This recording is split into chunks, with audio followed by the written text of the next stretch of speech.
It's a Token Tuesday. Get your fill here on K-pop Aussie, cause it's a Token Tuesday. Go grab yourself a beer and sing it with me, cause it's a Token Tuesday. Let's have some fun, get out and back. It's a Token Tuesday. Oh, just one more thing, shut up, Nash. Shut up, Nash.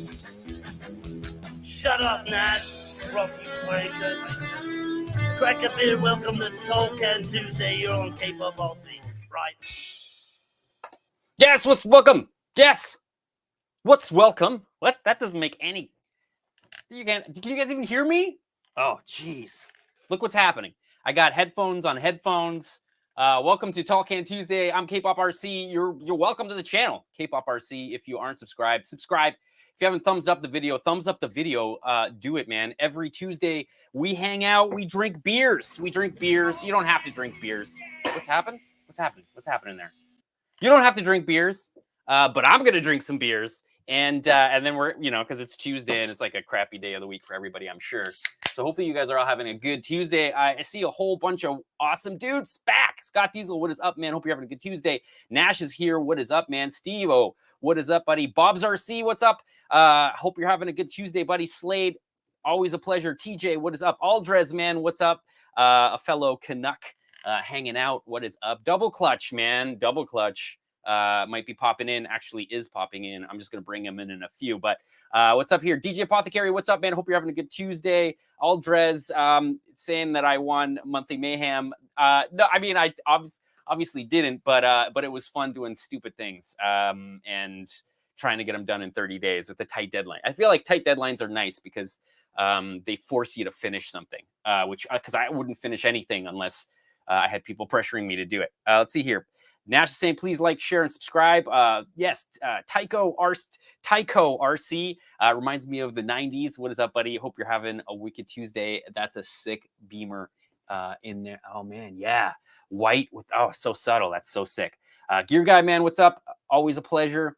Gear Guy is actually going to be helping me print some of the stuff for the RS200 project because it's too stinky, to print here, unfortunately. So we're getting the dash printed, and he's also kind of doing some surprise other stuff for the RS200 build. So, man, stay tuned.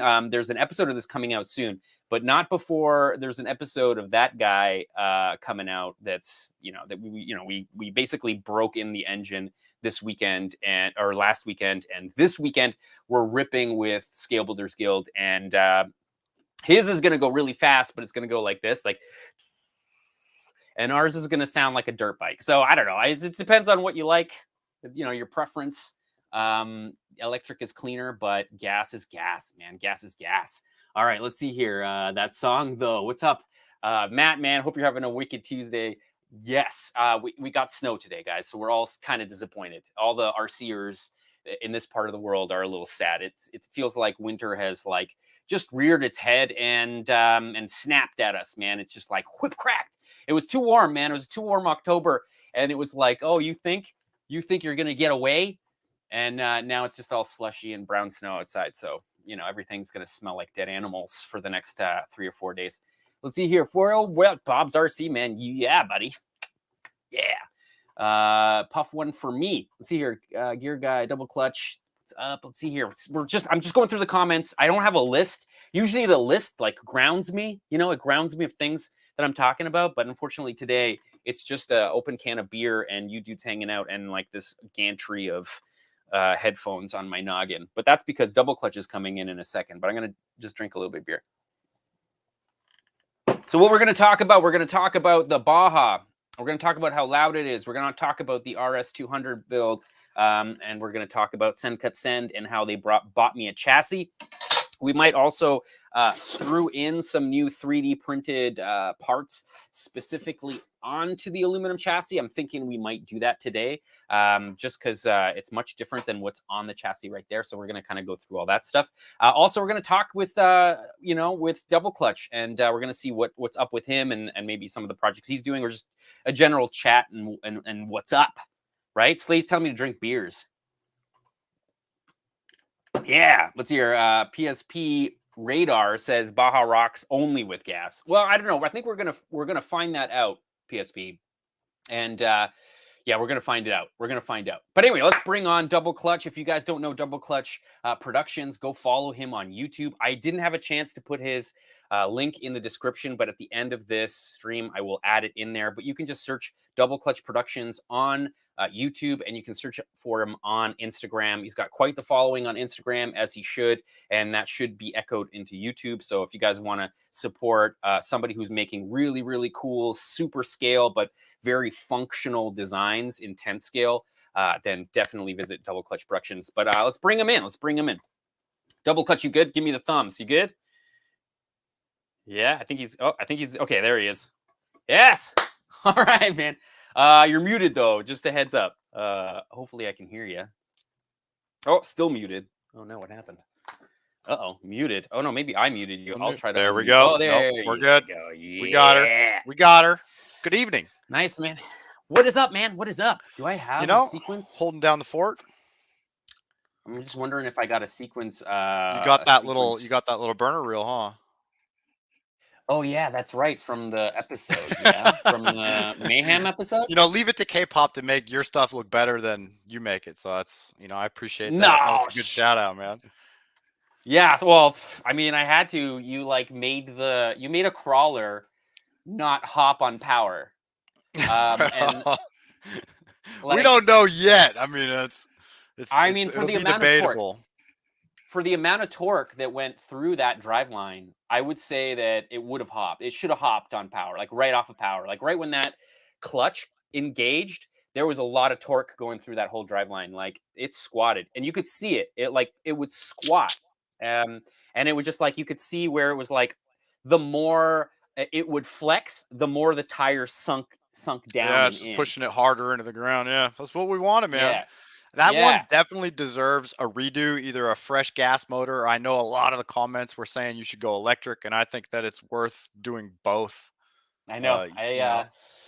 Yeah, see, the problem is that now I'm starting to realize that this whole YouTube game is all about collaboration, right? So it's all about finding the guys that do the best stuff, and then just utilizing those people to help create something cool. So the big thing for me now is to, bug my Nitro guy, Mark P, to rebuild my motors. Maybe he has some time on the weekend and he can build something sick for me. You know what I mean? And then paint. I hate painting. If I could find somebody who wants this, to work and collaborate together. How do you do it in the wintertime? What, painting or just collaborating? No, just painting in the wintertime, because I'm struggling. I just moved to an area that's super cold in the winter and super humid, so it's I can't do a whole lot of painting. No, you can't. I would switch to airbrushing, because then maybe at least you can do it indoors. Yeah. I don't know I don't know how the missus would feel about that. Oh, but yeah. You know what I mean? True. True, but like I mean, it's it doesn't smell anything. It doesn't smell like anything, really. I mean, what you're That's what everyone told you about 3D printing, and now look at you. You're outsourcing your stuff because Paula can't. I know they lied. That's what I'm saying. They lied. That's I'm why not I gotta lying be about. skeptical.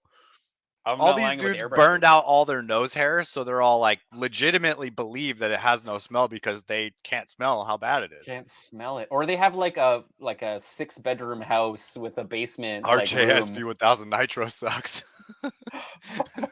Yeah, it's Nash. Nash has always hated Nitro. Nitro sucks when like you don't have the experience to know something's wrong. I feel like that's the, and that's not that Nitro sucks. That's just that you suck at Nitro, right? I'm not saying Nash, you suck at Nitro. I'm saying I suck at Nitro. We should have known right away that carb was crap. We should have just known right away. It should, like, if it wasn't the motor should have been bench run before being installed into the vehicle. It should have been at least run through a high RPM sequence and then hit it with a digital thermometer next time. Digital thermometer. Get a range of what the head temperature is, and then then install it when you know. Well, I know you're just like, dude, it'll run. It looked really good though. Like I must say, yeah, it did. It was in really good condition. Like there's no reason. It was fine. It was no, there was an old choke, or it was an old carb. So like we didn't know, and I thought it was like a fresh carb. So like I wasn't like, the first thing I didn't go to was like air leak in the carb. It was more like, I just don't know how to tune these needles. And then the minute we put a new carb on it, it just fired up and it was idling like nothing. Yeah. I don't know enough about Nitro. I definitely think it's worth investing in getting like a fresh Nitro power plant just to prove that it is, viable.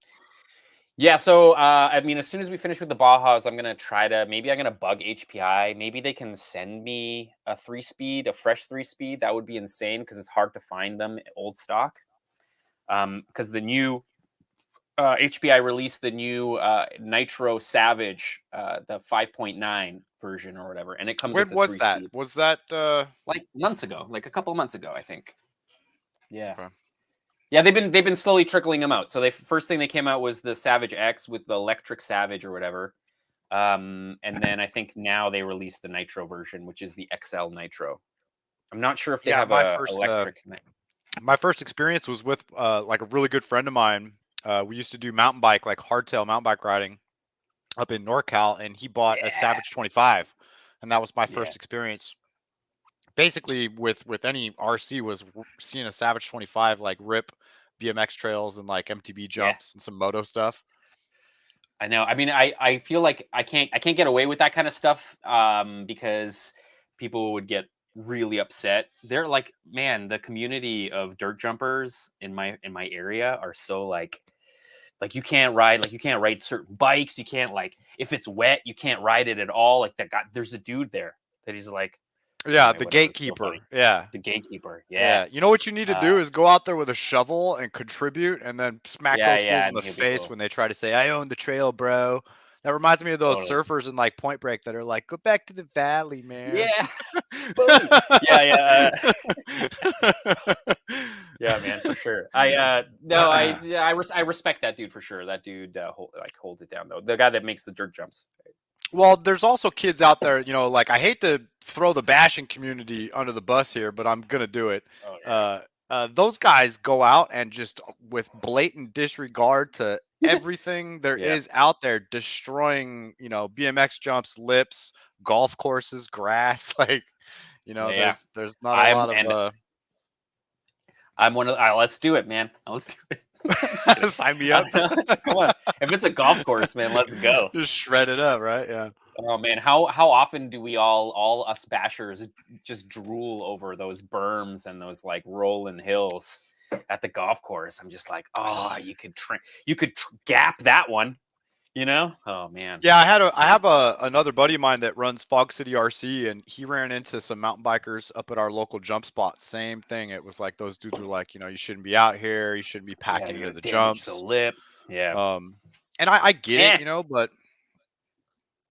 I've been out there digging. I've dug single track trails, so I don't feel too bad about shredding it myself, No, same. And same here, man. Like a big mountain biker here. So Yeah, I actually like I have this like dream to make a cool video where I like strap an RC to my back, and it's just like me like plowing through single track, you know, like manual in that, and like popping like with the RC on my back, and then doing the same kind of montage with the RC. That would be super cool. We might have to set up a little ride session, do a little mountain bike vacation. I got the bike rack, so we could set something up. I didn't know you ride, man. Damn. I do. That's like another reason. I used to ride single track back in the day. Started BMX. I did a little bit of trials, stock trials, which is not very popular in the States. And then I never got into full tail because it was too much of a rich man's game back in the day. Agreed. Yeah. Still is. I mean, I'm still riding a hardtail, but because I come from trials land, so I'm like I like manualing and bunny hopping huge and like you rode trials too. And, yeah, I got a trials bike right here. I got two. I got a stock and a mod. Yeah, see, I wanted to get into modify. I had a Barracuda frame that I rode stock. Mod and BMX screw with your brain. Because we're not talking RC anymore, but because the wheelbase is so small. The wheelbase is so small, so like when you manual on a BMX, it's like you just pop the tire up and keep your ass in one spot. You're good. You're good. But with the BMX, it's like hoof. Like fuck. You gotta push it forward. Really get into it, yeah. And like look through the bars, and I'm like, oh my god, my body is just stretched out. We got sidetracked. I had no idea you rode stock trials, so that's even cooler. Yeah, I did. Yeah, and I used to go to Raccoon. Never mind. We used to go to comps in. So Justin Hughes says, "Does anyone have a Baja Ray 2.0 for sale?" And as a matter of fact, right here, we might have a Baja Ray 2.0 for sale, depending on what someone's wanting to pay for it. It's fully rebuilt, so ready to rock. No, sell it, man, because like. This wouldn't be your normal Baja Ray 2.0 that they would be getting if they bought yours, right? You've got it's full. Yeah, it's full done. It's set up. Like you were saying, when you buy a Baja Ray, what's wrong with it in terms of setup? I mean, usually it's like redoing everything with the factory spec, like. Through my very many rebuilds of these Bajas, the diffs have usually the proper fluid, but not enough. The shocks usually have the right oil, but not enough or leaking. And I found like usually rebuilding them to the stock spec is a good experience. I feel like, if we were racing, you could start investing in testing in different weight oils and stuff like that. But for the Baja Rays, like I rebuilt this SBR 2.0 with factory weight, everything, but with like a hobbyist's care in building it. Not some dude at the factory who's not into RC, who's just slapping the stuff together or not paying attention. Like filling the shocks properly, bleeding them properly, setting the rebound proper, making sure everything's not going to leak in the future. The diffs are like packed tight. And everything's, shimmed correctly. And other than that, just probably changing the pinion. That's something that I did on this SBR. I went down one tooth on the pinion, and I run a 6-cell, so it's on 6S. I don't have any 4S batteries laying around for this thing yet. So, and that's it. And they rip for me. Yeah, so that sounds like I think shimming, like you're saying, so it's just like stock. But you were talking about the link positions in the rear and how you might change certain. I take all that back. I take all that back. So whatever I sent you in that picture, like just delete it, and I'm gonna eat my crow and say that was totally BS because the shock shafts at that angle, while it stopped the donkey kicking and the rear coming up. The shock shafts are completely trashed and bent because the shock's at such a kicked angle that it's not actually putting it into the shaft. It's actually bending the whole mechanism as it's landing because the truck's so heavy. Right. And that was after I took it out. I could not get the thing to drive straight, and it has those chassis braces. I bought this thing used off another YouTuber, and it has those chassis braces that were like really popular, trending on YouTube everywhere, that connect into the shock towers, and then the shock towers connect into the bulkhead. Well, all the weight of those rear tires gets onto the 2 shock towers, and the shock towers pulls on the bulkhead, and it breaks the bulkhead. And I Oh, got no some crazy way. pictures of the bulkhead straight completely snapped. So I had to change Wow. the bulkhead, the bottom chassis plate, and then once I had it all apart, it was like might as well rebuild the diffs, shim everything, clean it.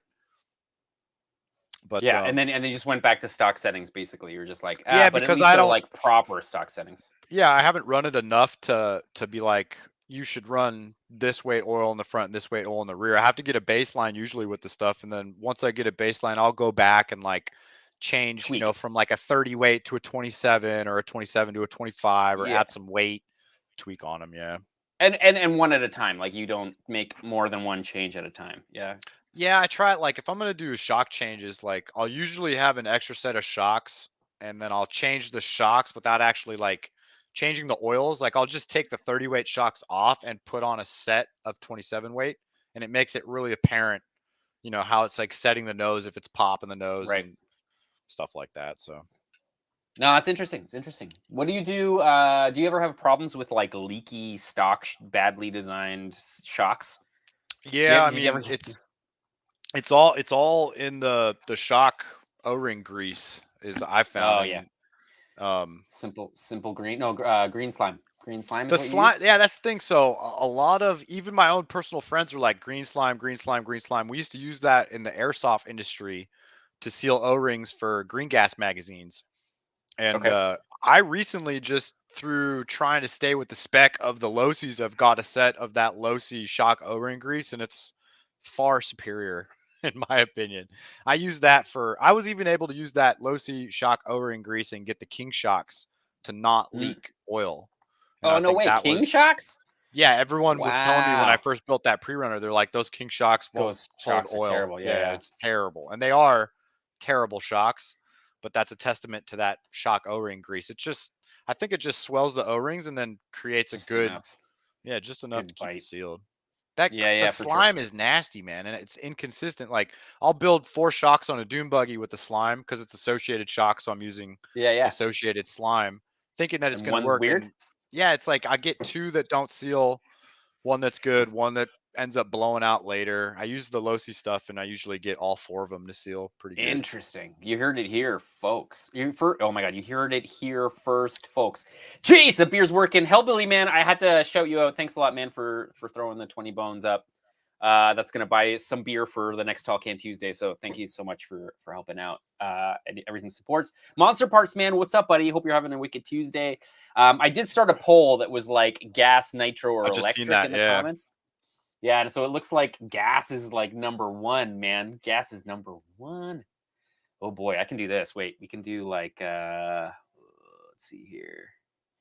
Hold on. I'm gonna what okay, let's do this. I'll just do me for a second. And then we'll like play some cool stuff. So I mean they can hear us, but they can't, or they can hear us, but they can't see us.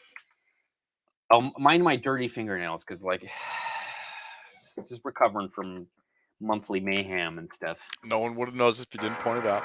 I know, God. Let's see here. I'm gonna just like try to get it. Oh, there we go. Is this slow-mo though?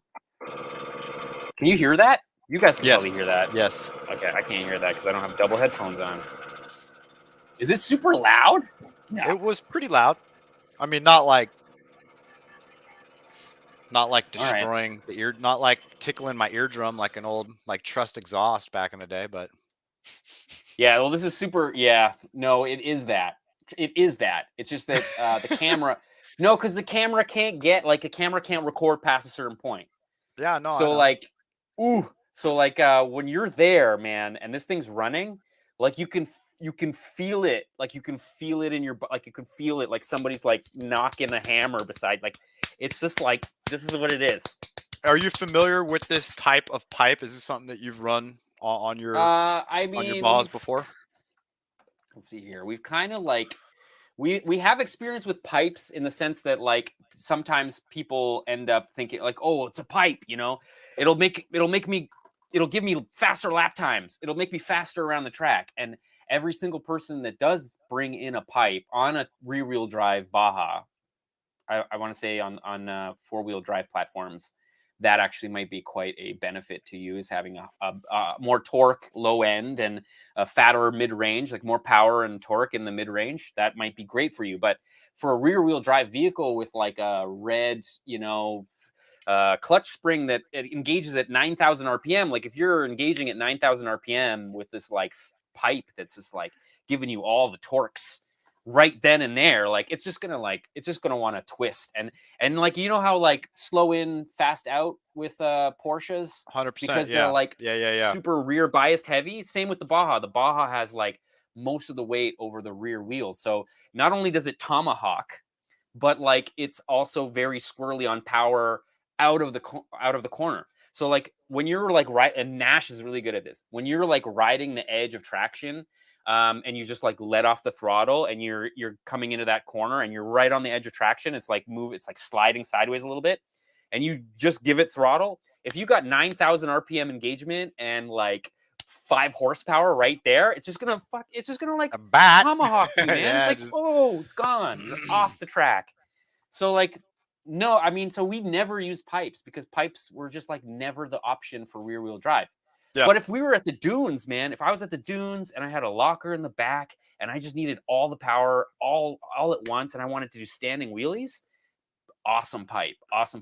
I wouldn't recommend it for racing though. But we're going to be running. How were those regulated in that league? Was it like you could run what you brung kind of?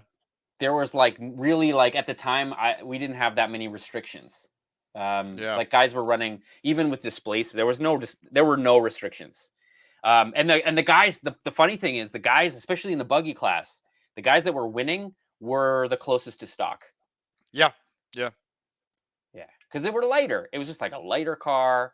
It didn't have too much power. You could have consistent power through the corners. Like it wasn't squirrely on you. You didn't have extra weight. Like it was just the lighter, the better. I think that's like with any RC, I think, especially with racing. Yeah, damn. So I'm really curious to see, I think there's been some pretty big advancements in ESC and motor technology since the last HPI Bajas were released. And without some type of traction control or ramping or programming, I think it's going to be really difficult for these guys that don't have two-wheel drive experience to actually put any kind of power down and get these things to perform. That's just my opinion. I don't know. No, that's what we talk about with, when Nash and I talk about like what we're going to expect to have happen when Scale Builders Guild and I rip these things. It's like Scale Builders Guild is going to have to really change his throttle delivery curves, and whether that's on the ESC side or in his remote, I don't know, but he's going to have to figure that out. Matt likes to use Spectrum with AVC for his high speed runs. And I wonder if he's going to utilize some of that gyro gain to help him out. Yeah. And I would. Why not? In your guys' racing, back in the day, were gyros frowned upon? Were they allowed? Yeah, that was not allowed. Not allowed. Yeah, not allowed, right? Yeah. Not even a little bit. Like you I'm kind of going back into like the two-wheel drive short course, like 110 scale stuff back when that was really popular before buggies took off.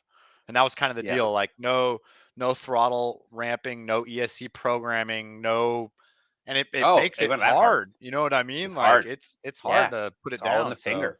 Yeah, man, really is. Totally. Yeah, totally. I mean, it's I don't know. It's like the purist in me is like, you learn how to slow is fast. You learn how to like control the power. And maybe that's more fun, right? Because like the 4-wheel drive basher in me, it's like you throttle it and the whole thing sits back, and then it just does whatever you want it to do. It just kind of swims on those tires, right? And then like you point it this way, give it more throttle, it's going to go that way, right? Like there's easy. I think that there's a lot in the setup that I don't think people are like really, putting a lot of effort into with a lot of the electric stuff. Whereas like back in the day, like you could tune just with the fuel, by running a richer or a leaner fuel, totally. Or higher nitro. So I think there's a lot in the tuning and gearing in the gas stuff versus electric. You could just pretty much digitally tune around some of the shortcomings. Be curious to see. Oh, nice. So you're saying, Double Clutch, you're saying 650 on Insta, eh? To Justin? It doesn't 650 doesn't sound bad to me. Oh, it does not sound bad, man. It doesn't sound bad to me. And there's a lot of custom stuff on it. So maybe once he sees the rust, which is not mine, he'll change his tune. But I'll send him some pictures and let him be the decider in that. So yeah, I mean the paint job on that thing alone. Oh, it's a screamer, dude. Yeah, it's dude. You need Grab your it. sunglasses Grab for that. Yeah, you want me to grab it, dude? Right, yeah, grab it. Let's sell this thing for you, man. These guys like they don't even know. Do you have any idea how hard it is to like set it up proper and like get it? Like you're getting it. Hold on, I'm gonna do this. Haha! You got the whole screen there, dude. That fade is so awesome. It's gnarly, man. Does it fade to white at the back? Yeah, it does. It goes white. She's man. fresh chassis plate and everything. Yeah, damn. And also you like run in like like you run in areas that are like fairly clean. It's not like you're in a muddy it's not a muddy ball. Oh yeah, that thing I haven't run it yet. Oh all right, then that is a good price. So that hasn't seen the sand yet here. But even the ones that have seen the sand, you couldn't tell. No, they clean. They look cherry, yeah. Clean. The only things that are scared of sand are clones. You'd be surprised. No, it's so funny how many people, because like there's like a big split. I did that video where it was like what HPI thinks of clones, and like so there was all these people that were like, no, whatever, it's cheaper, whatever, just get with the clone, whatever, it's the best, it's so much better than HPI. And then there's the actual people that have the experience, and those guys are like, no, man, I have HPI and I have a Rovan. I can't drive the Rovan in sand because it will just destroy everything. Yeah, sand gets in everywhere. The tolerances are so loose. And then he's like, so the HPI is for sand, the Rovans for like whatever, my kid. Yeah, I don't think people put enough credit into like the, just plastic choice design and injection molding and the factories that are producing this stuff. I mean, you could take the molds and send them out to a different place and you won't get close to even the same thing. Also, like when you get the builder's kit for the Baja, you can tell which plastic trees come from different molds. So there are 3 different recipes of plastic for the Baja, and I know for a fact, you know how Rovan came out with one that was like all white plastic or like orange plastic. It was like gray. It was like a gray. Yeah, like but that just proves it's like one type of plastic, one injection molding machine, and a whole bunch of cloned aluminum injection molds. Anyway, interesting. It's an interesting thing. I'm gonna do my best to like interview as many people, owners of RC companies and designers, and I'm gonna try to make a series about like what it takes to bring an RC car to manufacture. Because like I don't think people understand. It's huge. It's huge. Now, for instance, do these re-release kits, do they look like new old stock, or do they actually refire up the molds with the original formulas? And they did, and it's interesting because they had a whole new company, so they had to. Their original manufacturer went under, so they had to ship all of their molds that were left because like they lost a few things in the shuffle. There's some weird stuff. I'm familiar with this process from working at Airsoft. So nice. Some weird stuff happens when the molds shift. Right? Oh man. But no, it's not even it's just that they had to move to a new manufacturer, and then that I feel like that manufacturer is better at much better at injection molding. Yeah, the QC, the quality control. Usually they run different shifts on the same tooling equipment. And that's where you'll see one company have better QC than the other just from having better QC. It's incredibly clean. I don't think I've, you know what, Vanquish would be probably right up there in the same quality in terms of injection molding, where like when you take 2 pieces of negative mold to get like when you take the 2 transmission halves and you put it together and you just look at the seam and it's like, you know what I mean? And it's perfect. And you're like, I know this came out of the mold like this, and I'm putting it like that, and it's like, cherry. Like there's not even a little like, I don't know. I feel like, and when I talked to HPI, because I was talking to him about clones, and I was like, why would you even buy this company after it's been like raped so hard by these cloners?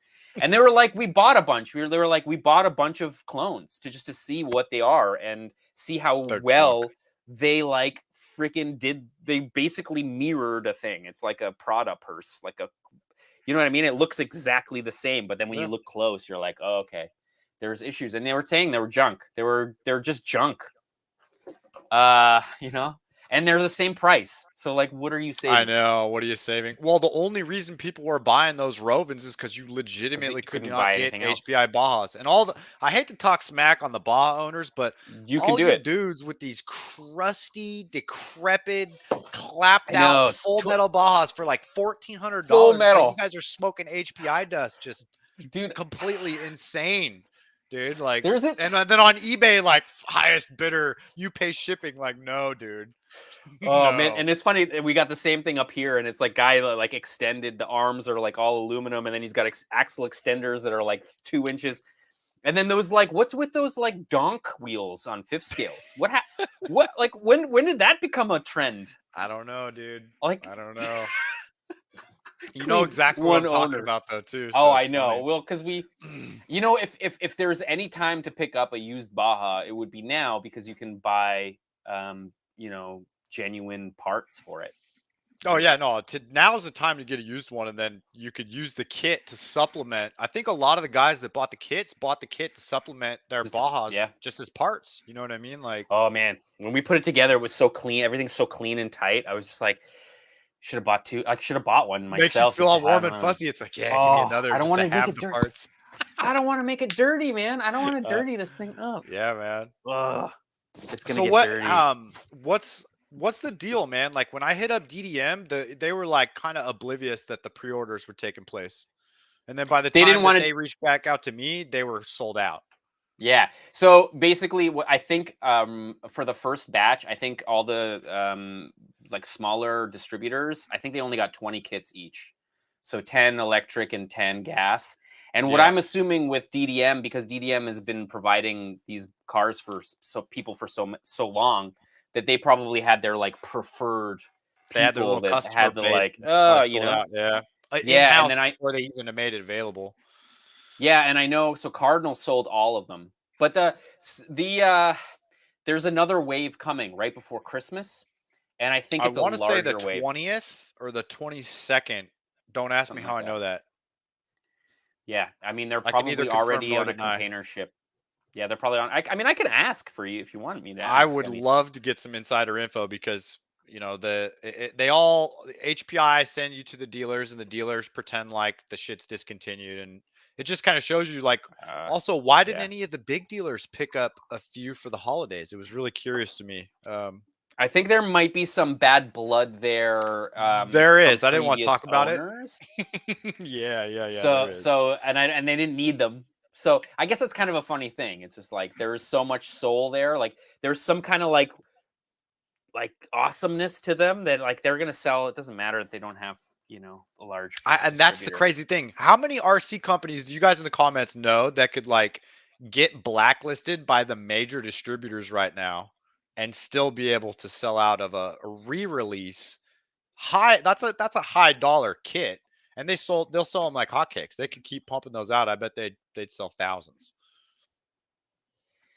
Right. Yeah. Like I think and also let me add to the release of the Vetera, the Vesla Kraken fifth scale, right? That happened almost the same day. Yeah, that was not a fluke. So you know. They pretended in the comments when they told me, they were like, "Oh, it just so happened." No. Yeah, well, they were probably like, "Oh no, HPI is releasing a 2-wheel drive fifth scale again," and they're like, "We got to rush this out." But no, seriously, Kraken, if you're watching, send us one. Oh, I'm gonna get one eventually. I just wanted to see kind of what the dealio with those.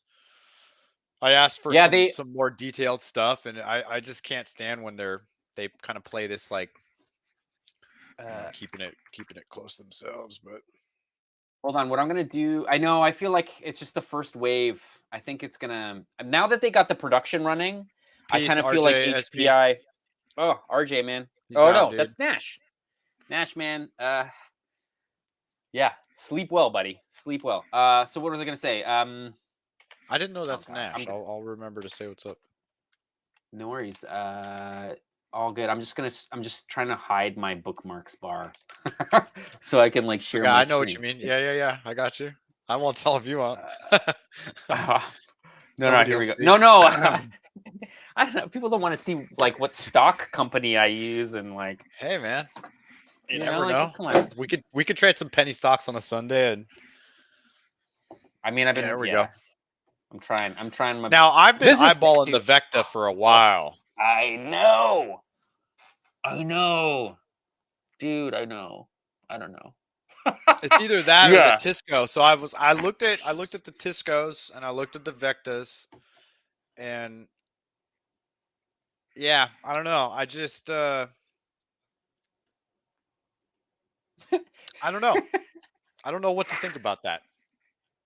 I don't know what. Okay, this is what I think. I'll tell you what I think about it straight up. I think it's extremely wide.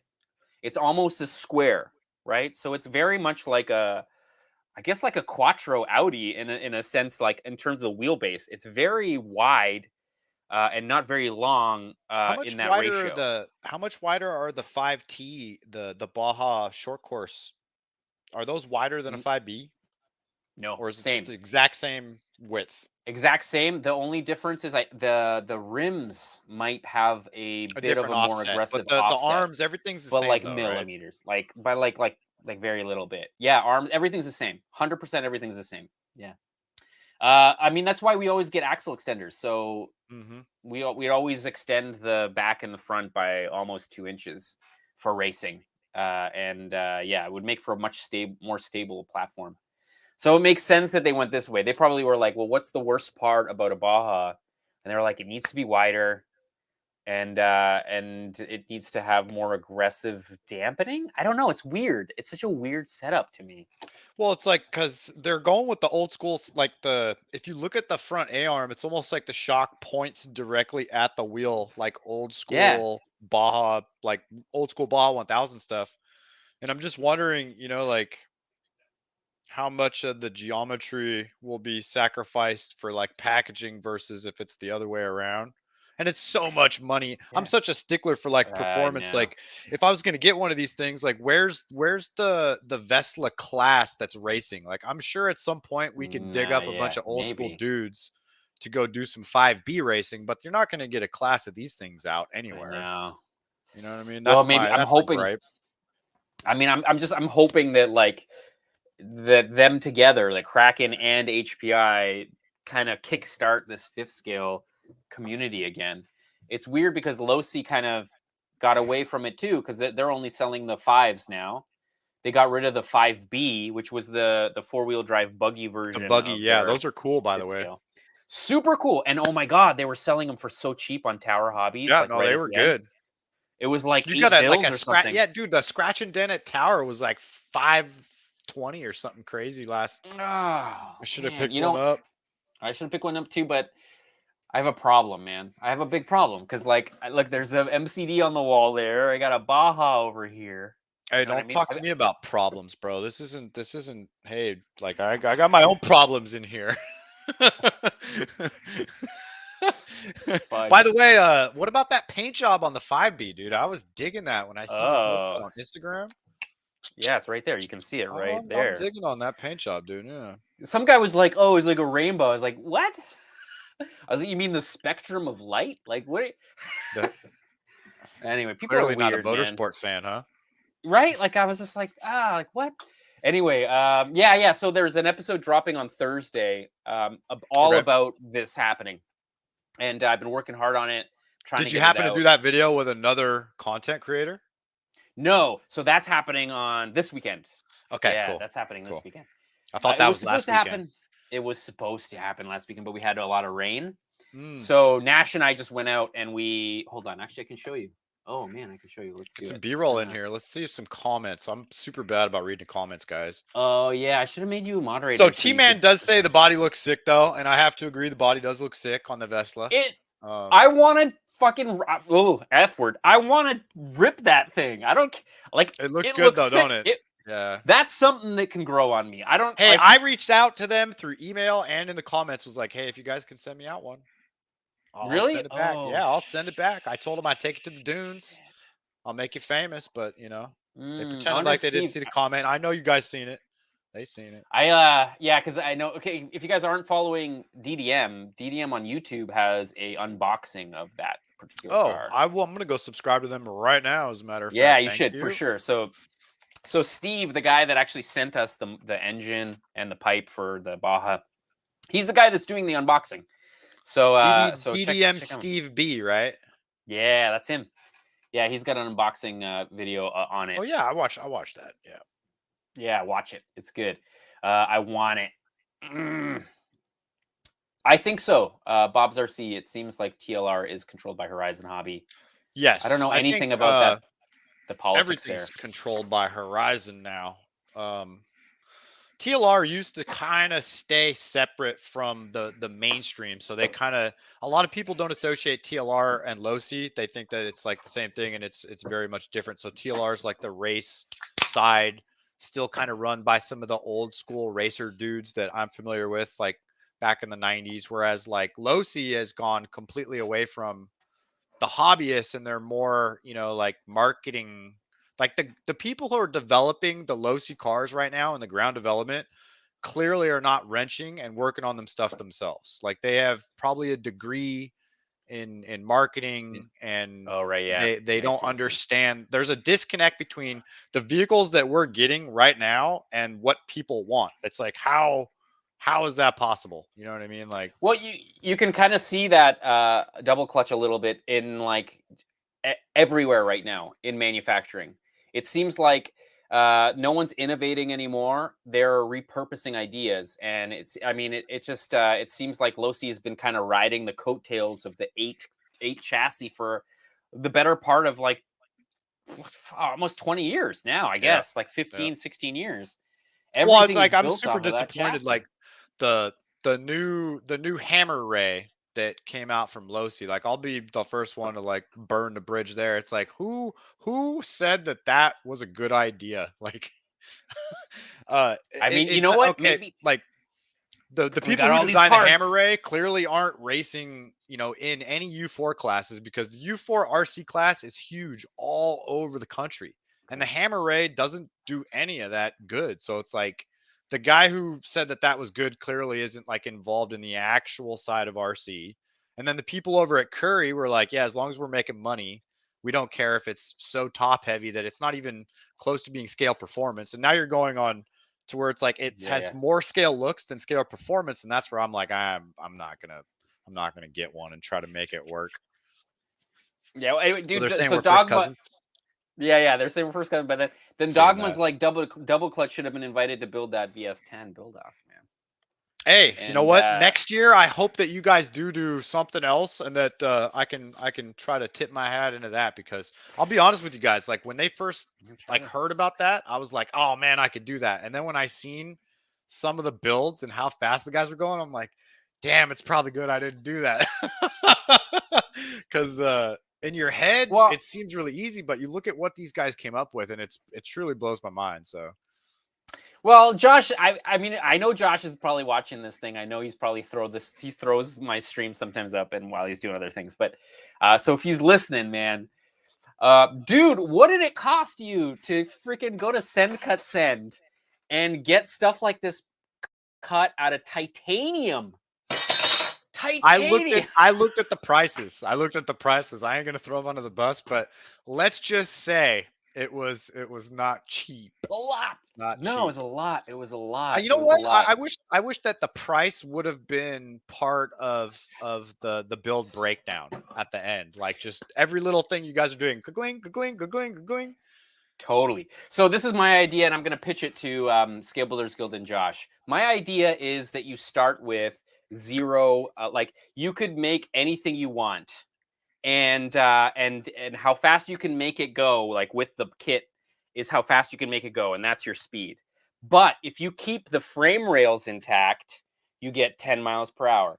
If you keep the drivetrain, if you keep the transmission stock, you get 20 miles per hour. Like, you know what I mean? Like you add all these things that you keep the same, and that adds to your speed. And then that way you could literally carte blanche it. You could do whatever the F you want, and your top speed is your top speed. But if you keep all these things, they add to your score. You know what I mean? think like it's so good. And then the only way that I've noticed how you can compete with any kind of sport like that is by having a spec like either the transmission, sealed transmissions, or unmodifiable transmissions, unmodifiable motors, unmodifiable ESCs, unmodifiable batteries, so that everybody's using same motor, same battery, same ESC, same transmission, same gearing, so everyone has the potential wheel speed of exactly the same. And then it would Right. really come down to science, aerodynamics, weight distribution, Aerodynamics. CG. You know, you could spend a lot of your effort on the performance side rather than just like zip tying stuff to make it stay in the zone. You know what I mean? So that me as a competitor, I think, is a really easy way to make it so that it's competitive for everyone and it's not budget. You know, because like just like real motorsport, if all you budget. spend more money, you're gonna win. You know what I mean? It's It comes budget. down to as you know, Like like I spent what did I spend? I spent like $100 on tires. right? Like what? What was your main, like, did you have a cost breakdown from the beginning to the end? I mean, it was I'm besides afraid. besides 3D printing filament.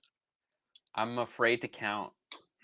It was a I'm big afraid one. to count. It's probably like I would say around 1,500. Yeah. $1,500. Yeah. And it didn't do anything. It's not even like a thing. Like it's like, all right, by the time like you buy the nitro fuel, right? $50. Even the paint $50. and Yeah, all the $10 little for glow paint. plugs, the fucking the Glow fresh plugs are starts. $40 just for glow plugs Yeah. are $40. Yeah.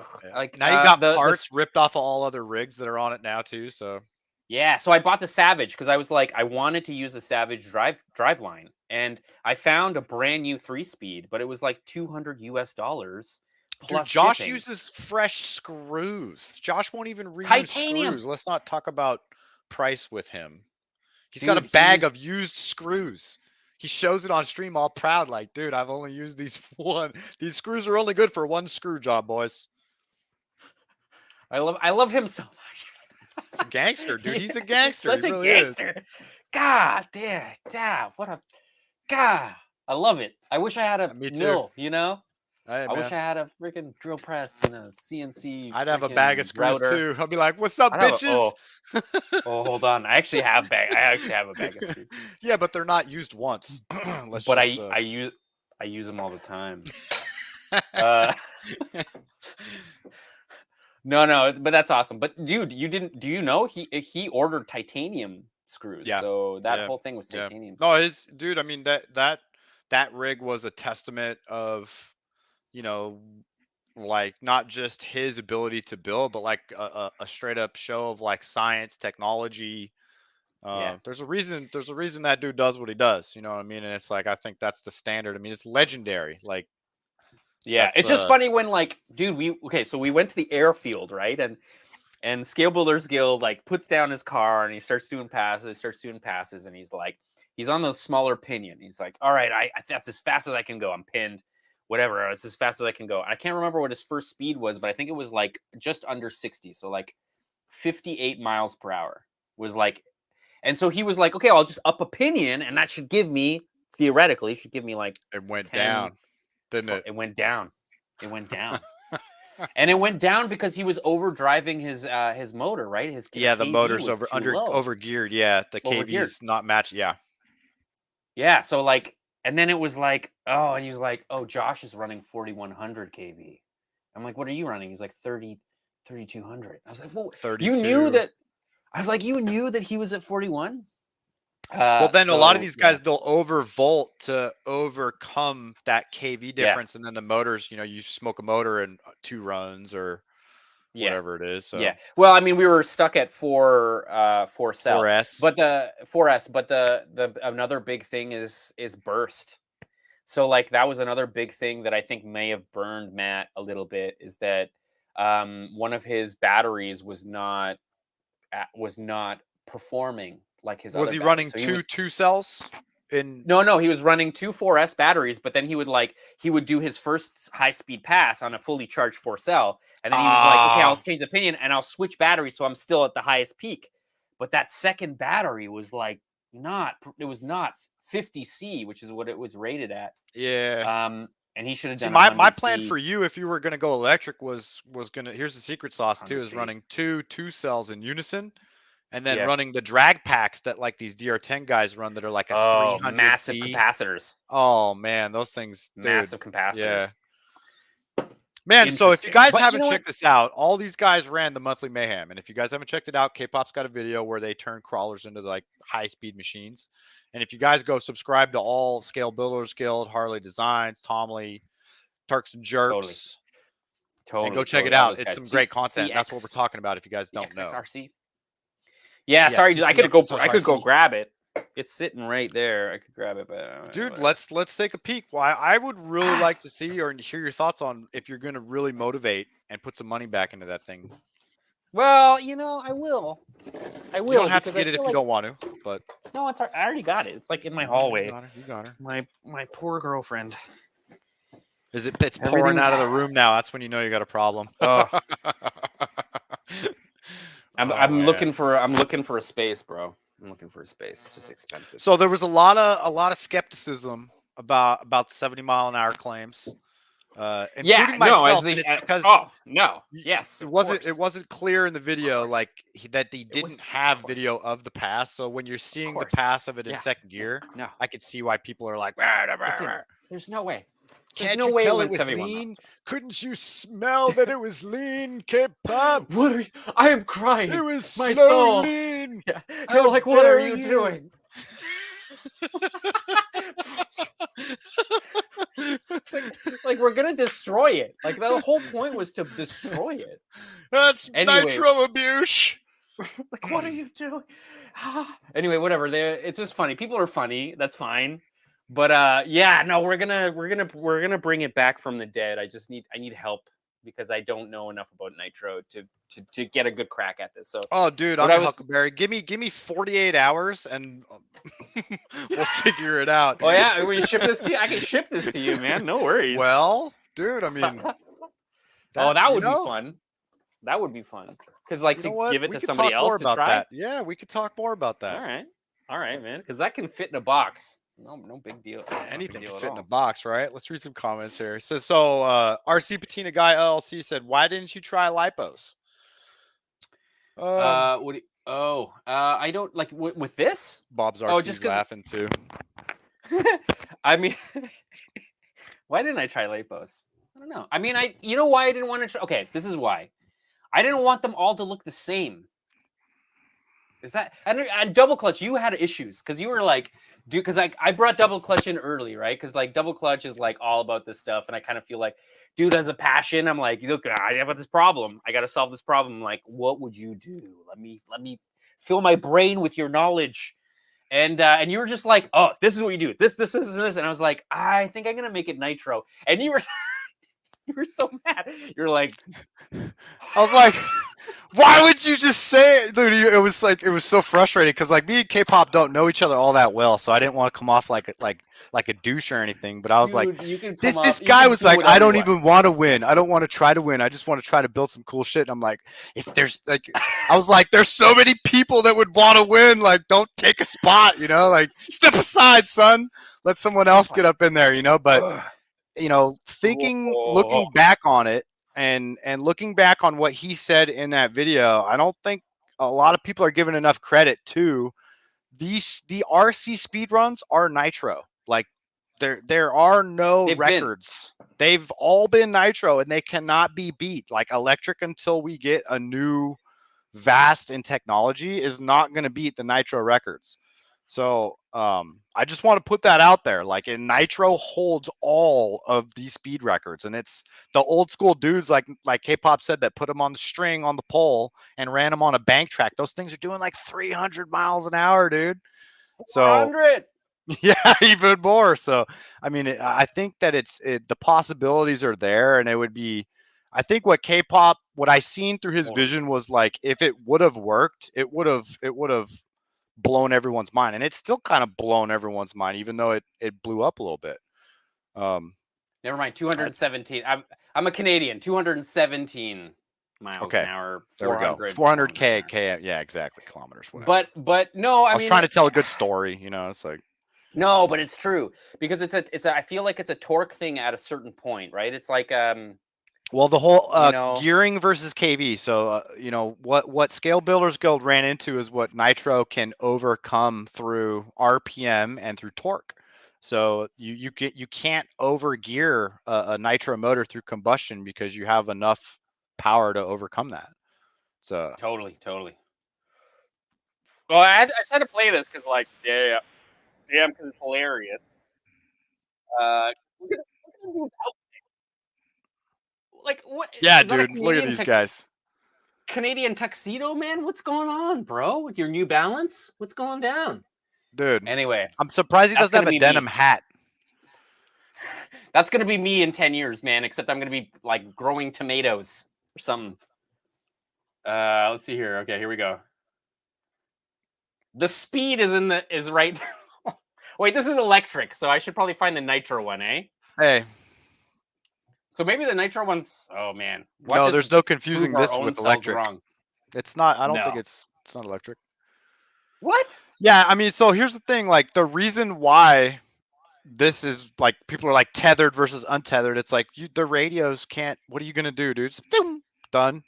It's like it's impossible to get up to speed. Totally.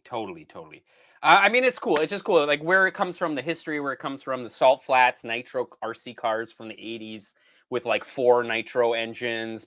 You know, they were like handling carbon fiber rims for these things. That there was like a whole hobby just based on making RC cars go fast with Nitro. So that was kind of part of it a little bit. I think the big thing for me was smoke and the gear change. So like the and then yeah, dude, it's just like smoke. There's something classic to that, and that was like I didn't see. So I'm a very competitive person, and it just comes from playing sports as a kid to even to this day. Like if we go fire up Mario Kart, I'm trying to win. You know what I'm saying? Like that's just how I roll. So when it K-pop went into it with a Nitro motor, I just immediately it was like that's non-competitive, and I think that was not a good mindset going into that, and it was kind of like going through watching his content and through that process kind of like gave me the knowledge and maybe the newfound eyes of like there is a lot of life left in Nitro, and I think that the spectacle of the smoke, the sound, the gear shifting was lacking in just the non-emotional side of like putting power down with big KVs and big gearing. So I think there's a vision there that I didn't see, and I seen it at the end. So I just wanted to take back my initial put offness. I'm with Gear guy says I was the enabler for the Nitro. The enabler. He was like, yeah, bro, do it. I got motors, I got transmissions, I'll send it all for free. Okay, I was gonna say this. I love engineers, man. Like I'm lucky enough to have some friends who are like mechanical engineers, electrical engineers, fluid dynamics engineers. They're all kind of the same in a weird way. And they always keep quiet. It's like, it's so funny. You're like, hey guys, I got all these engineers, like I got all this problem to solve. I'm like, I need help. I'm thinking this, and this, and they just like look at you. It's like they like tell you when they're disappointed in you with their eyes. You know well, what I mean? That's the thing. Like there was many things that we were sharing with each other, and I was like waiting for Gear Guy, and I could just like his lack of response was a response in a way. You know what I mean? Totally. Like it was just. Well, he was like, it's funny. He said he was like wishbone suspension. I would be all over that, but like solid axle, I have no understanding of that, so I just kind of kept out of it. But like, it's just funny how he was like, oh yeah, Nitro. Hey man, I got a Nitro engine. You want me to send you a Nitro engine? It's like brand new. I was like, oh, I'll pay shipping, man. Just send it express. Made it easy. He enabled you for sure. Oh, it was fun. It was good. I would have done it again, Nitro. You know what? If I was to do it again and we had more time, there would have been 2 Nitro engines, and I would have sourced a higher third gear for that 3-speed Savage. Well, yeah, I don't understand because I would have had to do a lot of homework with the gearing versus the motor versus wheel speed and all that stuff. But they make a third. Those are set up for torque and wheel speed for pulling Savage chassis around, right? Like monster truck, like low end power. But Yeah, but if you just look at the ratio, you can just look at the ratios. So the ratio is a substantial amount taller with that high speed third. I think basically what HPI did when they released the 3-speed transmission, they had all these claims. One of the claims was that the 3-speed transmission actually gave you 10% more top speed, which was a bold-faced lie, and we proved it with numbers. The 2-speed transmission HPI has pretty much exactly the same top speed. So what I think HPI was doing was like, let's release a 3-speed transmission that gives you more power in the mid-range in second gear, and then we'll offer a higher speed third gear that you can buy. Option part. So yeah, like they have the little like Traxxas, like effing Traxxas. They got the little star next to the thing that's like, this is what it could do if you bought the ultra bright green one that's $300 more. But this one actually doesn't do that. I feel like that was kind of one of those, the honey D, the old honey D. Double clutch. You might have to repair your mic because it's like, copy that. It's doing weirdness. But yes, gotcha. I just thought I'd bring it up. Gotcha. Taller tires may have helped. Of course, Chuck. Of course, it would have helped. You're right. I still can get a bunch of gearing out of the clutch bell, the size of the pinion on the clutch bell, and I can use an electric spur gear. I can get a 44 tooth electric spur gear that will be 4 teeth smaller than what's on there right now, which is like a, I don't know, 48 or 47. I can't remember. Whatever. It's not 4. If it was 47, 3 tooth smaller spur. So that'll already drive it up a lot higher. And we were having issues with third gear. Third gear wouldn't hit. And when it hit a few times. When it hit a few times, it like really took off. So just having just adjusting the clutches for each gear properly and is probably gonna bring us a lot more speed. That, and we spent 3 days pouring nitro fuel all over that clutch. So yeah, I can hear your mic, so I think it's working now. Comma check. Yep, you good? Good. Yeah. Sweet. So imagine, Brian, imagine pouring nitro fuel all over your clutch for like all day. So we probably had some slippage in the clutch as well. It was not biting quite as hard as it could have. And I think the clutch shoes were actually too large for the diameter of clutch bell we had. So the centrifugal force that was like pushing those clutch overcoming the grabbing force of the actual drivetrain. Yeah, it was not enough. So I think we had some slip there. So that's why that 71 mile per hour claim is just absolute magic, fairy tales and rainbows and unicorns. I estimated with the stock gearing that it would do about 48. Yeah, at a safe RPM. Yeah. Yeah, we 65, I think, is like not out of the crazy realm. I don't know, to be honest. Yeah, I think. Dude, it's worth doing. It's worth bringing out again. How much is a fresh power plant for that thing, by the way? A nitro power plant? I don't know. I'm gonna bug HPI. I don't know if they're gonna be into it. Well, maybe if you did some HPI graphics on the thing, and then, I don't know if HPI realizes how powerful the creators that rep their stuff are. I don't think any of these RC companies really know. I think. Well, you guys better recognize. I mean, yeah. I mean, they seem like there's only 8 of them, eh? Like HPI is like 8 people right now. So yeah, it's a very small company, and I feel like I every time I see a comment that's like, oh, you just re-released it and it's the same. Like, why didn't you innovate?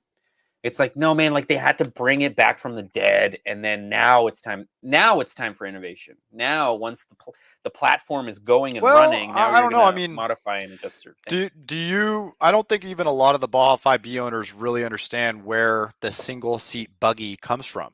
And the single seat buggy originated in desert racing. Like 1600 class single seat buggy was one of the most popular classes in the early heyday. Even it predates trophy trucks and like Baja trucks. And then what you've seen is trophy truck racing started to evolve into short course racing because Mickey Thompson and a bunch of other guys wanted the crowd and people to see this action that was going on in the middle of the desert that no one could see. one of the biggest classes was single seat buggy in desert racing, and then that transitioned into short course. And then you've seen single seat buggy as one of the biggest courses, like one of the biggest classes in short course racing, and that translated to RC. And at that time, short course racing was huge. So you've seen single seat or short course buggy. So SCB was a class that was really popular for about a year or two before short course trucks just took over. Came out. Exactly. And that is actually where the Baja 5Bs, its overall, Look, its form factor and look originates from the rear engine dune buggies that a lot of people know them as like a buggy, but it's actually a single seat race buggy based on a 1600 class. Right. And Funko Sandrail. So Rudy knows what's up. Well, I'm Googling it so that I can we can look at them. Yeah, dude. Let's see here. Rudy knows what's up. Rudy's got to be from. Yeah, Rudy knows. Some desert racing. Oh, because I spelt it wrong like a dummy. How did I do 2 J's instead of an F? What's going Double on? J. There we go. All right. Oh, well, these are the new ones. So should I look at like 80s, like 1989? I guess would be look up a 90s single seat buggy, because those are sand specific made sand like rails that were pre-housing crisis. So pre 2008. Right. You've seen a lot of those sand buggies out in the dunes. Not so much anymore. Oh, that's not real. Oh yeah, okay, I see these. All right, yeah. 1600 single seat buggy. Oh wow, look at that one. I mean, obviously these are just like mock-ups of people's old ideas. Anyway, I don't know. Unless we have like something specific to look at, I think we're gonna Google's gonna ruin our search. Oh, that one's nice. Oh shit! Look at that one. Ooh, come on. And they were OG, VW powered rear engine, tube frame buggies that were a race class in the Baja. And all of the Kyosho Optimus, like Monster Parts talking out, like if you guys are familiar with the Kyosho Ultima and the Optimus and like the Grasshoppers and all of those original like 80s and 90s RCs, same dude. Those are all based on the single seat buggies that were racing in the Baja at that time. I don't know why that opened up so large. So this is at the time when at the heyday of Baja, at the top of the Baja, like popularity. Guys were welding their own cages for these. Oh yeah, dude. And making their own sand rails. And it's something that I always wanted to try and do one. I'm gonna do it eventually. Yeah, I should, man. Damn. Maybe it's not. That's something we could collaborate. No. We could collaborate on that for sure. I got some good ideas. Yeah, that'd be cool. That would be cool, man. Those are so sick. I have that one. So here's what I want to do, guys. Is I'm gonna get a Baja 5B, but I want to get a Team Chase cage and eventually a Kraken Class 11 cage, and then that gives me the ability to really, there it is, right there, and that gives me the ability to build 3-4 different vehicles out of one rig. Whereas if I were to get a Kraken, what other kind of cages? Because I love taking cages and just monkeying stuff on and making stuff work and taking stuff from here and taking stuff from there and just, putting it together. So this is what you're talking about in terms of the Kraken cage. So they were actually offering this as a ready to run HPI from Kraken. Yeah, I remember those. Right before like things hit the fan. I guess Traxxas had that lawsuit against HPI, and some things went down. Some things went down. Now, are you allowed to talk about that? I feel like we could almost do a show on that. That's the thing. I don't know. I mean, it would be cool to talk about it. I don't know. Why don't we get HPI to like give us some info on that so we can like do a little documentary? Yeah, I've been kind of bugging some light on it. I've been bugging them a little bit, but I don't know if it's like beneficial for them to like dig into those old wounds, maybe. Well, because it's a fresh company now. It's owned by a whole new leadership. Yeah, they probably don't know if they're looking down that road. I don't even think they want to look back. Let's get in contact with the old leadership. I know those guys are out there. Hit me up. Let's throw them under the bus. Let's get some action and some entertainment for you guys. Yeah, man. Everyone's talking about the Tamiya frog. I love I'm a big fan of a lot of the Kyosho buggies, and those were all designed by the same designer as the Baja. There's a guy called Akira, and he, Yep. Yeah, he designed the Scorpion, he designed the Ultima, he designed the Optima, and he designed the Kyosho Blizzard. Do you know the tracked snow tracked vehicle that sucks to drive? Yes. My first one was a turbo hopper from Tyco. Turbo hopper. Because I couldn't afford, like, my RCs were at Toys R Us in the glass case. You guys remember the glass case at Toys R Us? I don't know, man. For all you NorCal people maybe, but Toys R Us, you go past, they had a gun aisle, so you go past the gun aisle, and then they had the RC aisle, and it was all in locked glass cases. You couldn't touch anything. I just remember looking at those Tyco models like, man, one day she will be mine. I had like a lot of toy grade RC cars growing up. And I finally convinced my parents to get me a hobby grade car, and it was a Traxxas Blue Eagle. Is that why you still to this day hate Traxxas and always mention that it's a soulless product?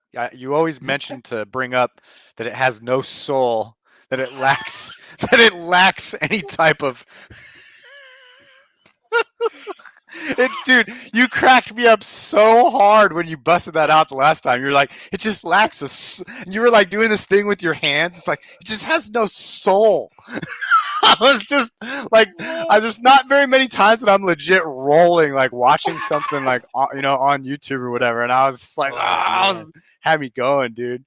So now I'm going to make sure that I'm going to use that from now on.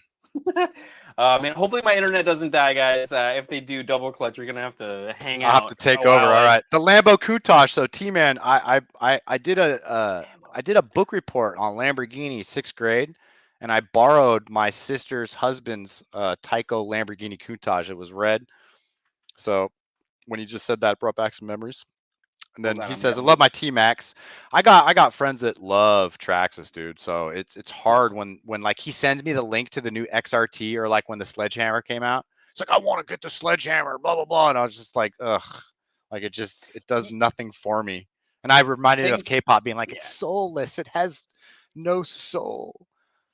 I don't know what it is about it. It's like there's something not good, and I don't know what it is. You know what? Maybe it's just the leaning on over injection molding. I think that might be what I don't like about it. Is it just feels plasticky in the same way that Tamiya feels plasticky, where like the chassis is like a ribbed, complex plastic mess. It's very much the Slash is like that. Like everything was like that. Slashes suck. I mean, I don't want to. So I'm such a racer oriented, performance oriented individual that, Traxxas Slash suck, dude. Like what? Like take a Traxxas Slash into any outdoor track, and it's pretty clear that they just do not work right. And I'm going to piss off a lot of Traxxas owners. I apologize to you guys because there's a lot of them, man. But hey, how about this? Let's go meet up. I'll bring my short course truck. You bring your Slash, and let's race, and then we'll see who's running their mouth or not.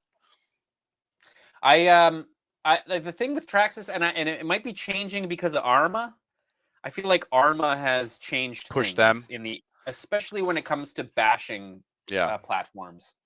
So I think the newest Traxxas, so the XR8, I think it's called the XR8. Is that the one? The new Traxxas, like super large. It almost looks like a Revo. XRT, it's like a Revo XRT. So it's like a Revo had a baby with the X-Max. An X-Max. Yeah, like a performing squashed X-Max is the way I perceive that model. Wider. Yeah. And I feel like that's a heavy influence from Arma. I feel like they saw what Arma was doing, and they were like, okay, like maybe we need to step up and start innovating a little bit more, and like get back to making a performance. Oh, the sledge is Arma design, just Traxxas. Oh, I don't know how else to say it, but that's pretty much what it is. You know what I mean? The XRT has like a little mix of all that together, but it's more of a performance base. Like I've only driven one X-Max in my life, and they're just like it's a tank. You know what I mean? They don't do anything. What I can't understand is like, why can't it keep the front end down?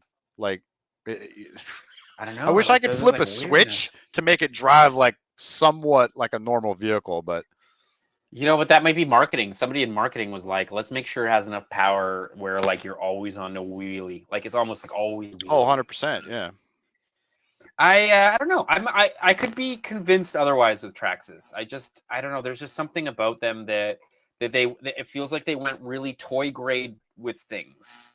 It just feels weirdly plasticky. Yeah, I'm not going to say the whole line. I'm going to stick to just the Slash because it's designed as a short course truck to be driven in a short course environment, and they just don't work.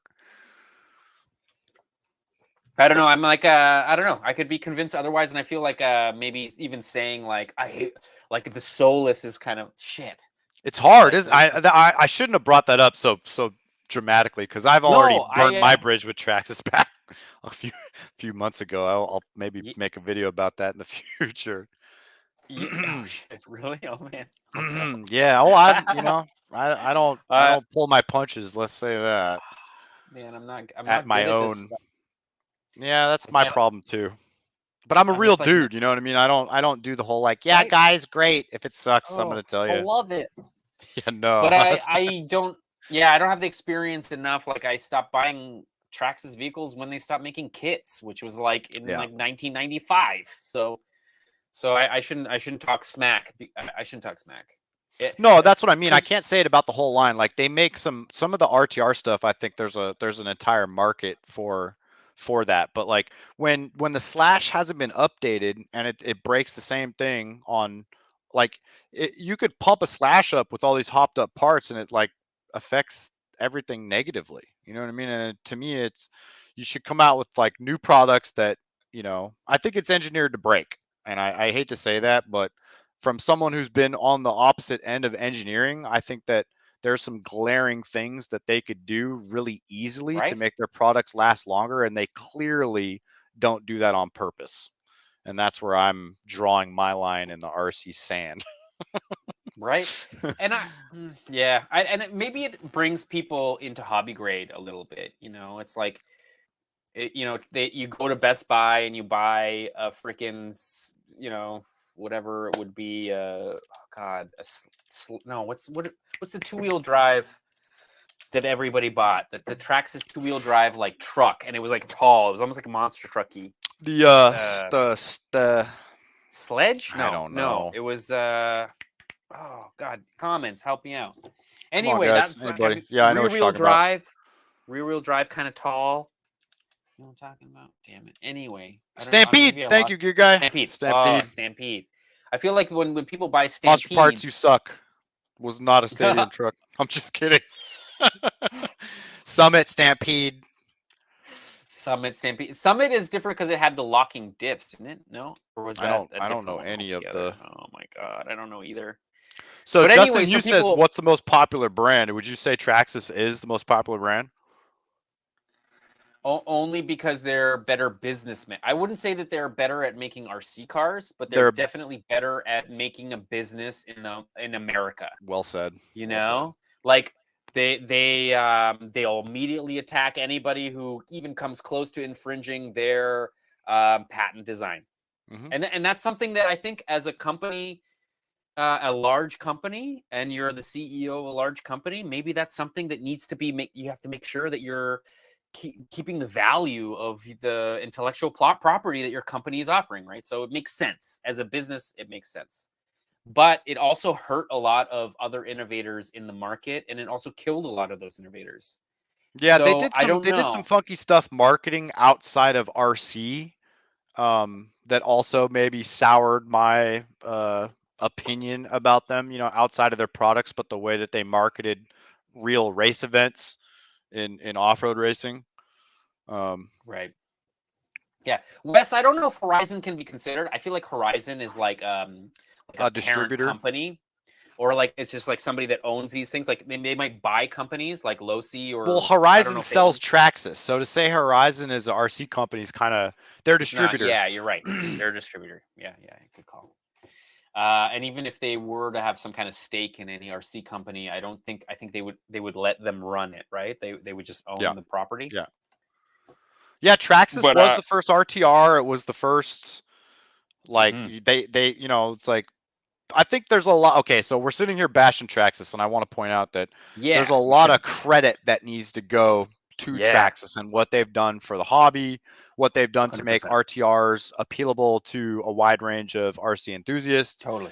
And then there's guys like us that kind of started out and now we're on a different end, and it's like we want to see more from them. So when we don't see more from these big companies, you know, and maybe we're thinking about it wrong with a different perspective, in the sense that we come from the hobby as people who wish they were engineers, people that wish that they were tinkering and like fixing things and changing things, and you know, and I don't think that Traxxas is looking for us. We're not the market. The Traxxas wants something that's just like, okay, we charge the batteries on Christmas Day, you know, and then we put it in the car, and then they rip it, you know, around the Christmas tree. Like, I feel like that's the goal, is like to make something that you can buy your kid that's like an expensive present, and it's ready to go out of the box. You got everything you need, and then you just go.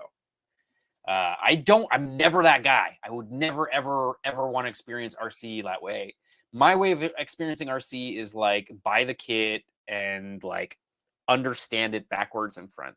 You know what I mean? Yeah, like I always get a lot of the people that come to my channel and they're like, you suck because you only get RTRs. And it's like, well, they don't make Baja Ray kits. They don't make Rock Ray kits anymore. And it's just that weird thing to where it's like this, like, unless you build it, you're not a real RCer, kind of like, that's like the mentality that I see a lot too. And I think that Traxxas owners get that from the other side of the RC hobby, where it's like, you're like, you know, you didn't build it. Well, they rebuild it. I'll tell you guys that they have to rebuild those things. So I mean, if it goes to show, I mean, Vanquish just released. Didn't Vanquish just release their first? I should probably Sportline kit. Sportline Vanquish. No, what I was gonna say is that like it's almost like ready to run RC hobby grade vehicles might make more money for these companies than. Oh, they absolutely do. I mean, you know, there's a lot of marketing that goes into when they do the electronic deals too. You know, when Horizon bought out Dynamite turned into Spectrum when it's just slowly started changing colors, but it's the same internals, like stuff like that. There's a lot of deals on the inside that we as consumers don't know. Right. Yeah. But I feel like they need to get someone in house that could at least call out when they're gonna release stuff that's just glaring, to where it's like, come on, dude, like I don't know enough about the sledge, but like every person that I know that owned one had like the exact same issue, and it's like, you're telling me through all those reviews when you guys send out these trucks that not a single dude can be like, hey, bro, like that ain't working. Right. Or even just, man, like, I don't know what it is. No, I don't know. I can't. Yeah, I don't know. I would run it differently, but it would probably run to the ground if I did it. So, you know what I mean? It's like, oh, I would love this. I would love that. Give me a little bit of this, sprinkle of that, whatever. And then bankrupt. Well, that's the thing, is that it's a constant battle between trying to have a price point that your average dude can afford. And like, dude, I'm telling you guys, the prices like have gotten kind of the opposite way just these past 2 years. Like, I don't see the value in Baja Rays that I did 2 years ago. I know that sounds bad, but I think at that price point, if the price point was what it is right now, I probably wouldn't have got my first Baja Ray years ago, because there's a lot of other RCs that are a little bit cheaper that can be just as fun. You know what I mean? So I don't know. Yeah, I mean, it's a tough thing to think about. I don't know. He says techno truggy all day, and that's the thing. So in the comments, tell me you guys your favorite brand RC and why. Like durability, speed, performance. Man. You know, for me, what's your fave? Losi has the TLR, at least back in the day. I'm not going to say now because it's kind of shifted. But back in the day, when you got a Losi RTR, there was this sense of that you had this TLR, which for those that don't know, TLR is Team Losi Racing. And for whatever reason, back in the day, when you got a RTR Losi, there was this sense that it had this TLR blood or DNA somewhere inside of it that kind of gave it, you know, almost like an advantage in performance. And you kind of see that right now with the TLR tuned Arma buggies that, Arma is getting TLR to basically set them up geometry wise so they actually work out of the box. And I think we're getting away from that. I think that there's a lot of like disconnected where these departments aren't, working together anymore. A lot of the old guys that were developing this stuff have now transitioned into other jobs and aren't part of the hobby anymore. But yeah, I would say that like now in order to like make money in this market with this stuff, these companies are going to get smaller. They're going to get smaller. They're going to get bought by smaller companies. There's going to be less people running them, and then you're going to get probably more like less. I mean, not that there is a lot of manufacturing in the United States. Traxxas is still building everything in the United States. I got to give it to Traxxas for that. I mean, there's a lot of stuff that they do. Right? That is highly beneficial to the hobby. I want to say I'm talking spec on the slash. Like that's my. And they're I know but let's talk about it because like they're aggressive. So Traxxas is aggressive. Somebody's going to clone the Revo and Traxxas is going to stop it at the border. No, they go after it. Yeah, like, they're going to spend the money. They've got the money there to like go after the people that are benefiting from their research and development and their proprietary like designs. And I don't know. Yeah, I don't know where I was going with that. God damn it. We're just having conversations and trying to get everyone kind of involved as far as, See, specs, so that's the thing. Like, if we were all racing slashes, so TH man had a good point. He's like, spec slash racing is a blast. Hell yeah, it is. 100%. Dude. Like, if you could get 10 guys with a slash, because it's all even, but then put 5 slashes versus 5 competitive short course trucks, they look toy grade. They legitimately don't look like the same class of vehicle. Like, it looks like one dude's racing from Radio Shack and the other dude bought his stuff at the real hobby store. Like, that's legitimately what it looks like. Best Buy now. But no, yeah, if you if any of you dudes have spec slash racing in your neighborhoods, go and freaking buy a slash and go race. Yeah, that's gotta be the most fun. That's gotta be it's gotta be a blast because it's an even playing field. Amazing. Yeah, 100%. So Jipper says, didn't slash kick off short course class in RC? No. It was the most popular what do they call it? It's not a league, it's a club racing. And that was the slash was created because of the popularity of short course and buggies from the late 80s and early 90s. We should also mention that Jipper has gotten his slashes to perform quite well, and it is possible to get a slash to perform well. It's just that it takes a lot. It takes a lot to make that happen, and I'm sure Jipper, what is the last time I checked to make a slash perform? It was like $800 to like for the LCG kit and all the stuff you need. Yeah, the lower center of gravity kit and all this stuff, right? Yeah. Oh no, K-pop, screw your internet, your resolution. Yeah, I know. His neighbors got on the Netflix and chill, so we got to deal with the low res K-pop. Listen, I'm gonna, you know what? Double clutch. I'm gonna try to fix that. Is that cool? I'll hold down the fort for a minute. Yeah, we'll see if we can rile up some more Traxxas owners over here. Yeah, I would get a Traxxas slash if I had a big group of guys that I could actually go race with, because it doesn't really matter what RC you're running as long as it can be competitive. Right. And I think, like even if you had Traxxas slashes, like I've raced 4x4 slashes with my 2-wheel drive associated Pro SE10 and it was like not even close. And I'm not that great. Like I've only been playing around with the stuff for just like a year or two for short course stuff.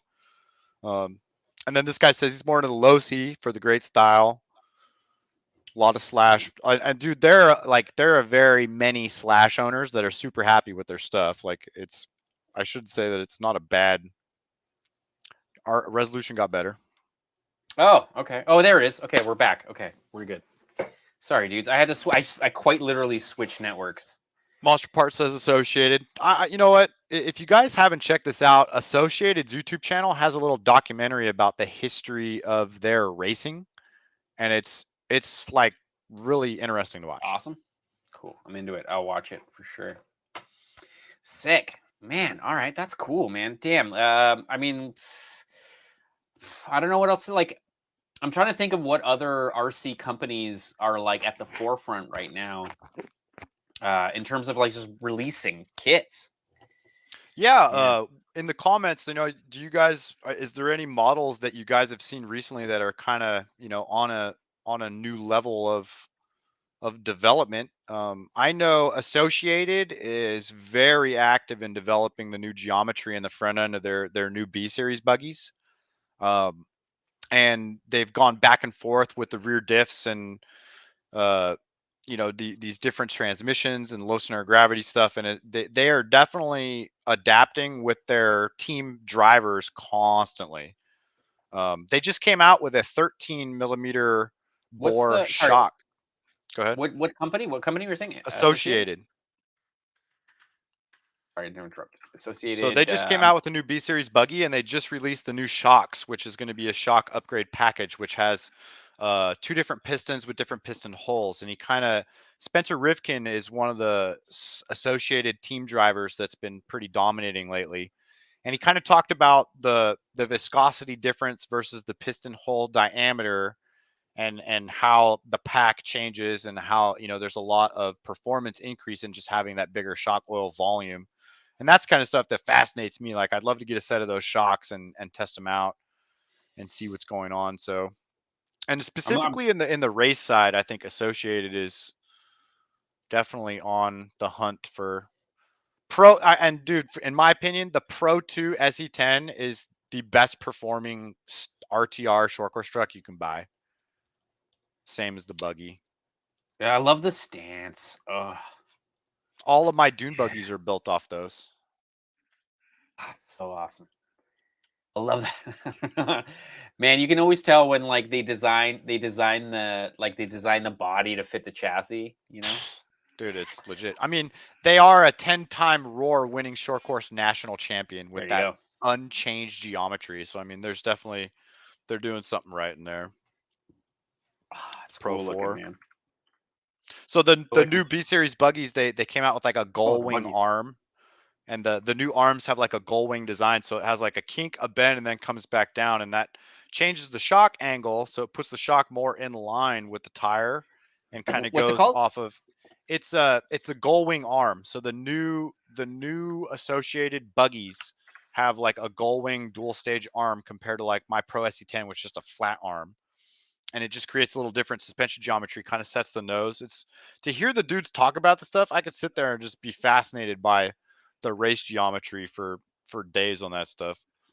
These guys, right? Like, this is what we're talking about. Like these, yes, sir. Yes, sir. Yeah. These are the guys. Like we have a pretty awesome 10 scale league. Not close, super close to me, so it's like far. But this place called Barnyard, and they do definitely run these. That's outdoor, isn't it? No, well, for a while there it was in their barn, but then the city came and was like, you can't have more than like 3 people in your barn.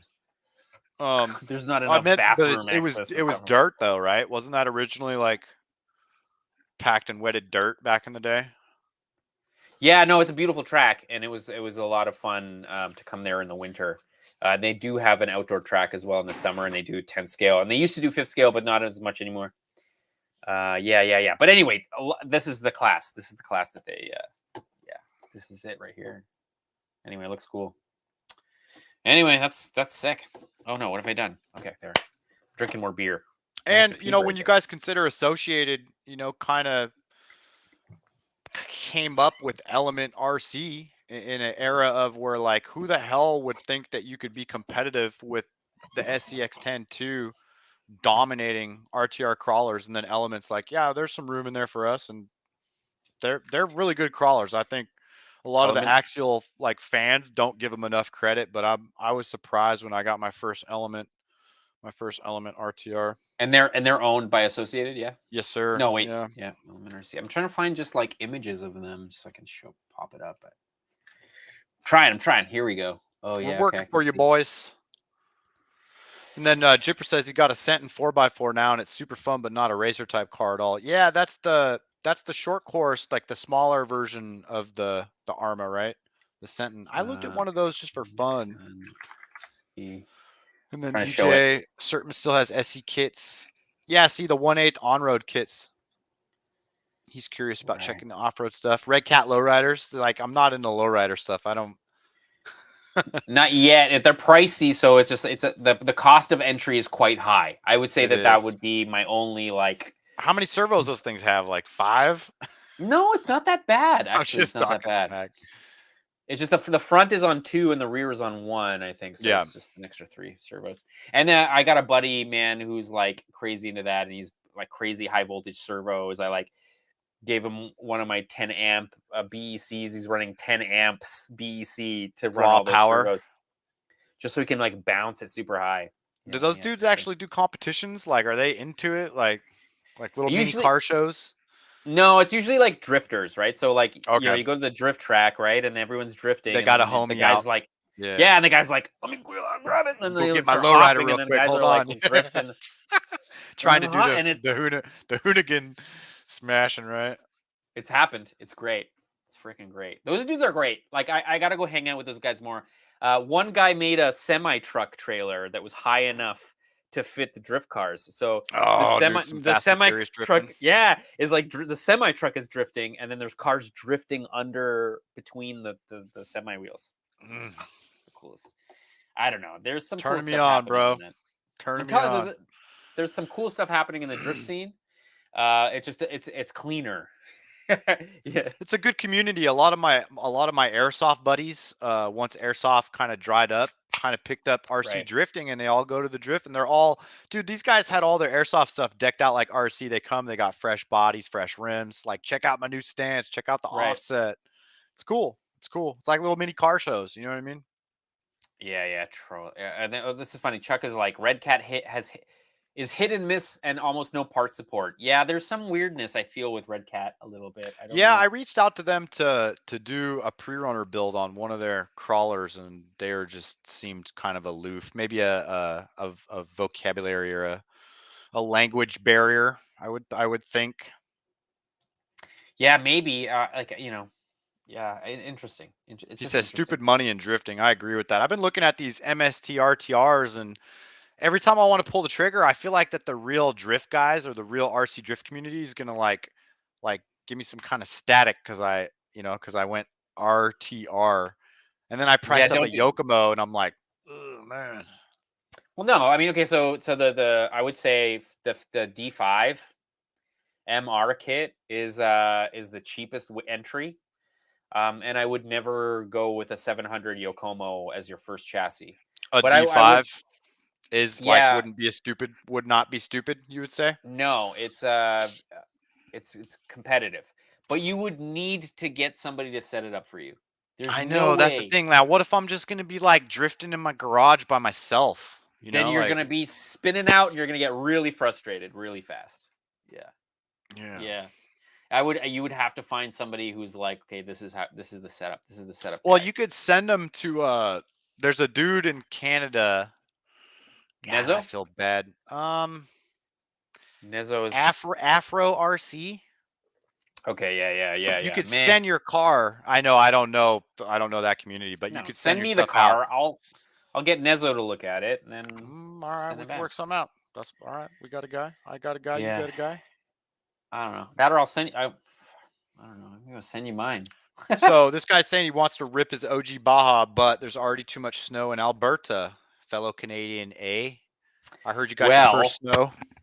We did, but it's melting right now. But look, like, I get paddles and it'll go in the snow. Don't be afraid of the snow, man. You don't have to retune the carb. Just like run it, man. It'll be good. Rudy says, I know a guy that knows a guy. I know a guy that knows a guy too, bro. We should get our guys together, and then that way all the guys know a guy. They all hang out, and then we'll have all these guys hanging out. But we won't even know why. Oh, Jipper says Afro's local to him. Cool. Oh, no way. Small world, dude. Maybe that's somebody that I should collaborate with. I don't know. Dude, he seems like a super chill dude. Very knowledgeable. I've watched a few of his live streams. Oh, funny. I run mine on meth too. Van, are you... Okay, because this is funny, because I don't know if you're being, like, joking about, like, other stuff, but when I was at the Michigan Dunes with the Baja guys, Shredhead was running his 23cc Baja on methanol. and he would have to start it on gasoline, and then he had And a then valve. transfer it. Yeah. He had a valve, and it would switch to the methanol tank, and then it would run, and then and it would just do wheelies, like wheelies in the sand, man. That thing had so much power; it was insane, and it was methanol, because methanol creates some oxygen, right? Like, not only is it alcohol, but it's like nitro in that sense. It's like forced combustion, yeah. Right? Anyway, interesting. There's no anything. There's some people. I was reading the comments too. Cold dense air is great for the gas engines. I follow a YouTube channel called RC Philly Dragster, and these dudes are running some crazy fifth scale stuff out on the grass, like drag racing each other, 40 plus cc motors. Yeah, there's like, you can go to OBR, O'Neill Brothers Racing, and those guys are building some insane 2-stroke engines. Just like DDM, they started with the GoPed. Yeah, I had a GoPed back in the day, so I'm familiar with 2-stroke tuning, tune pipes. Same engine. Yep. So OBR does that, and they pump out some Reed engines that they have. Yeah, are pretty insane. Yeah. Like, you don't need a lot of displacement. My brother had mini crotch rockets, pocket bikes. So nice, same motor. Italian, I forget the Italian race motors all those dudes used to use. Oh yeah, no, you can BZR. Ooh. Yeah, I think that is what it is. Yeah, I still got one of those dusted somewhere out in the back. A BZR, crotch rocket. It's an Italian pocket bike with like a real good motor in it. Basically, it's a go-kart motor. They yep, that's exactly it. Yeah. And it's crazy. The like cooling, the fins on the cooling head. I'm not gonna find it, but it's fine. Whatever. Anyway, it's fine. Whatever. BZM, Rudy says. Is it BZM? Familiar. Oh, that's what it is. It sounds familiar. BZM 2-stroke engines. I'm trying to show you guys. Oh yeah, here it is. Oh shit! These are Italian. They're pricey. Yeah, I remember hearing the price tag some of the stuff, and it was like, oh! I had a crotch rocket at the time, so I was like, what? Like $5-6 grand, like lots of money. Race engines. I mean, that's Yeah, I mean, you need some more tech screws to stud his tires, and that's a fifth scale thing, right? Making those knobby, solid tires for the grass. Wait, hold on. What are they saying? Who's saying I need to get some more Van Dodger? Screws. Yeah, Van Dodger. You can get Cold Cutter. So Cold Cutter is another company that makes screws specifically for ice racing. So the motorcycles that run on ice, it's like big front wheel, small back wheel, and they're like pretty much drifting the whole way around. So those tires, they screw in these screws. They're called Cold Cutter screws. I'm assuming you have another company that makes them, Tech Screws, but I think Cold Cutter is what we used to get. Hold on, I can show you guys. So they you can see them there. They're like screwed in. Yeah, these are the guys. So these screws will work on Baja tires. You just need to find the Proline MX tires, the bow ties. And I don't know if Proline makes fifth scale tires anymore, so that might be kind of a bad advice. But DDM has some tires where these screw into. And I've seen the DDM tires.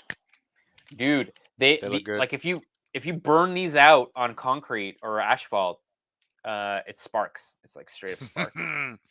And on ice, the thing with ice is, because we did a bunch of ice racing one year, and the thing with a Baja on ice is that if it flips over, because these create a lot of traction, if it flips over on its hood, on its lid, it'll just slide. It'll slide. Like if you're on a lake, it's going to slide till it stops. Like it'll flip over and it's just like, till it stops. Yeah, no, because like it's heavy. It's going to keep going, man. No friction. It's just going to keep sliding. Anyway, ice racing, super awesome with the Baja, by the way. Yeah, man. I smell some racing in the future, in K-pop's future. Is this something that has there been any talks? No, about trying to get the boys back together? The problem with racing is that we used to have a track closer, and that track would mean that I would get up at 6 a.m. grab all my stuff, throw it in a car, and get there for 8. Smoke a doob, whatever, get all set up, and then we would wait for classes to happen, whatever, right? And it was a good time because it was close. But now racing for me now is like an hour away, so it would be earlier start. It was just it's a larger investment, but it needs to happen because we have 8 of them. So like next year, it's gonna have to happen. There's a track close to me called Line 29, and we're just gonna end up having to show up there one day. And what if we could get some of the big YouTubers to maybe do a once a year 5th scale race? Maybe we could do it somewhere central so that it's not crazy travel for everyone. Do like a weekend thing. Yeah. I know it's doable. You know what I mean? Like if Cletus can buy the Freedom Factory and run the Freedom 500 in Crown Vics, we could do something similar. So let's. It's a dream. It's a dream of mine to do that, and it's. I feel like it's gonna happen. But I'm gonna have to involve guys like DDM Steve. Because I need to lean on people because I'm basically I don't even live in your country. You know what I mean? So like having to plan something like that I'm gonna have to lean on a bunch of people to make that happen, which I would love to. Yeah, and I got 7. If we could get the companies involved and the banners and like the shit rented, like they'll like if you build it, they will come, dude. They will come. Okay, I'll bug DDM Steve about that because I'll just fly down for that. I mean, I'll fly out to meet that for 2. So we'd have to look up what the best 5th scale facility to house all of us. Yeah, I mean, it would probably make a 5th scale meet. It would be probably Turtle Dave, but that dude, last time I saw Turtle Dave, he almost punched me in the face. So we'll see what happens. You know what? I want to go back into that story because we got into that a little bit on some of the first streams that we did. But also Vegas, Las Vegas this year, Mark Santa Maria, which is another RC YouTuber, went out to Vegas and did some racing, and they had 8th scale and 5th scale, and I believe that it was Baja SCs and 5Ts with like a spec motor class, something similar to that. Interesting. But if there's already an event taking place, it might make sense for all of us just go poach it and go out there and go throw down the law with some of these dudes. You know what I mean? Yeah. The great thing about Vegas is that everybody wants you in Vegas. So yeah. Well, we could also go out and get drinks and good food and entertainment. And, no, just cheap flights and cheap stay. You know, really. That's a good point. I mean, it's designed to house us, basically. It'd be really easy. Yeah. Gear Guy's like, I want to go. Gear Guy, you would be one of the main players. We're going. Let's be real. And Vegas is easy to get to for international airports too. You know what I mean? Like anyone can get a flight to Vegas. Hub. Yeah, for International hub, man. Damn. And if that dude ever comes out to punch you in the face again, someone's getting beat down, and it is not going to be you. So don't you worry about it. I'm a pacifist, man. I'm a lover, not a fighter. But when I didn't come to the States to cause trouble. but according to Dave, all I'm saying is I got your back. That's what I'm saying. According to Dave, I was there to invade your country or something stupid. Yeah. Well, anyway, whatever. Dudes it's can fine. Kick rocks. I mean. Man, that's too bad. It's okay. I mean, it makes sense. Hey, man, with age, we all grow a little. So it's the internet, man. Haters gonna hate, bro. What should we do? I need to pee. That's what I need to do. So we might do a pee break. I think let's do a pee break. I'm gonna grab some water and then we'll come back and maybe sass it up. Hold on, okay, hold on. I gotta get into sequences before we can do this. And pee break. All right, gentlemen. All right, dudes. You got them. Smoke them if you got them. We're gonna go for a quick pee break. It's gonna be, oh man, let's hope it's a minute, but it might loop. I'm gonna try a minute less. All right, let's do it. All right, ready? Good. What is it? 5. Bang. There we go.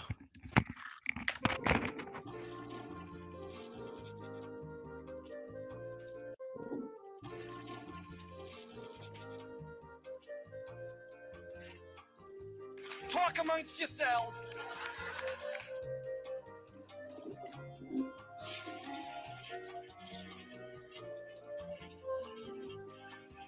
Talk amongst yourselves.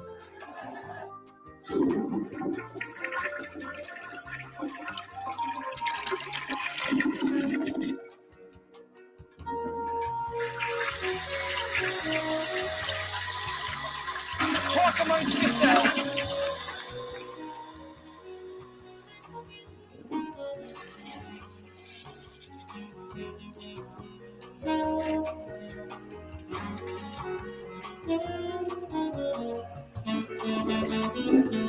Talk amongst yourselves.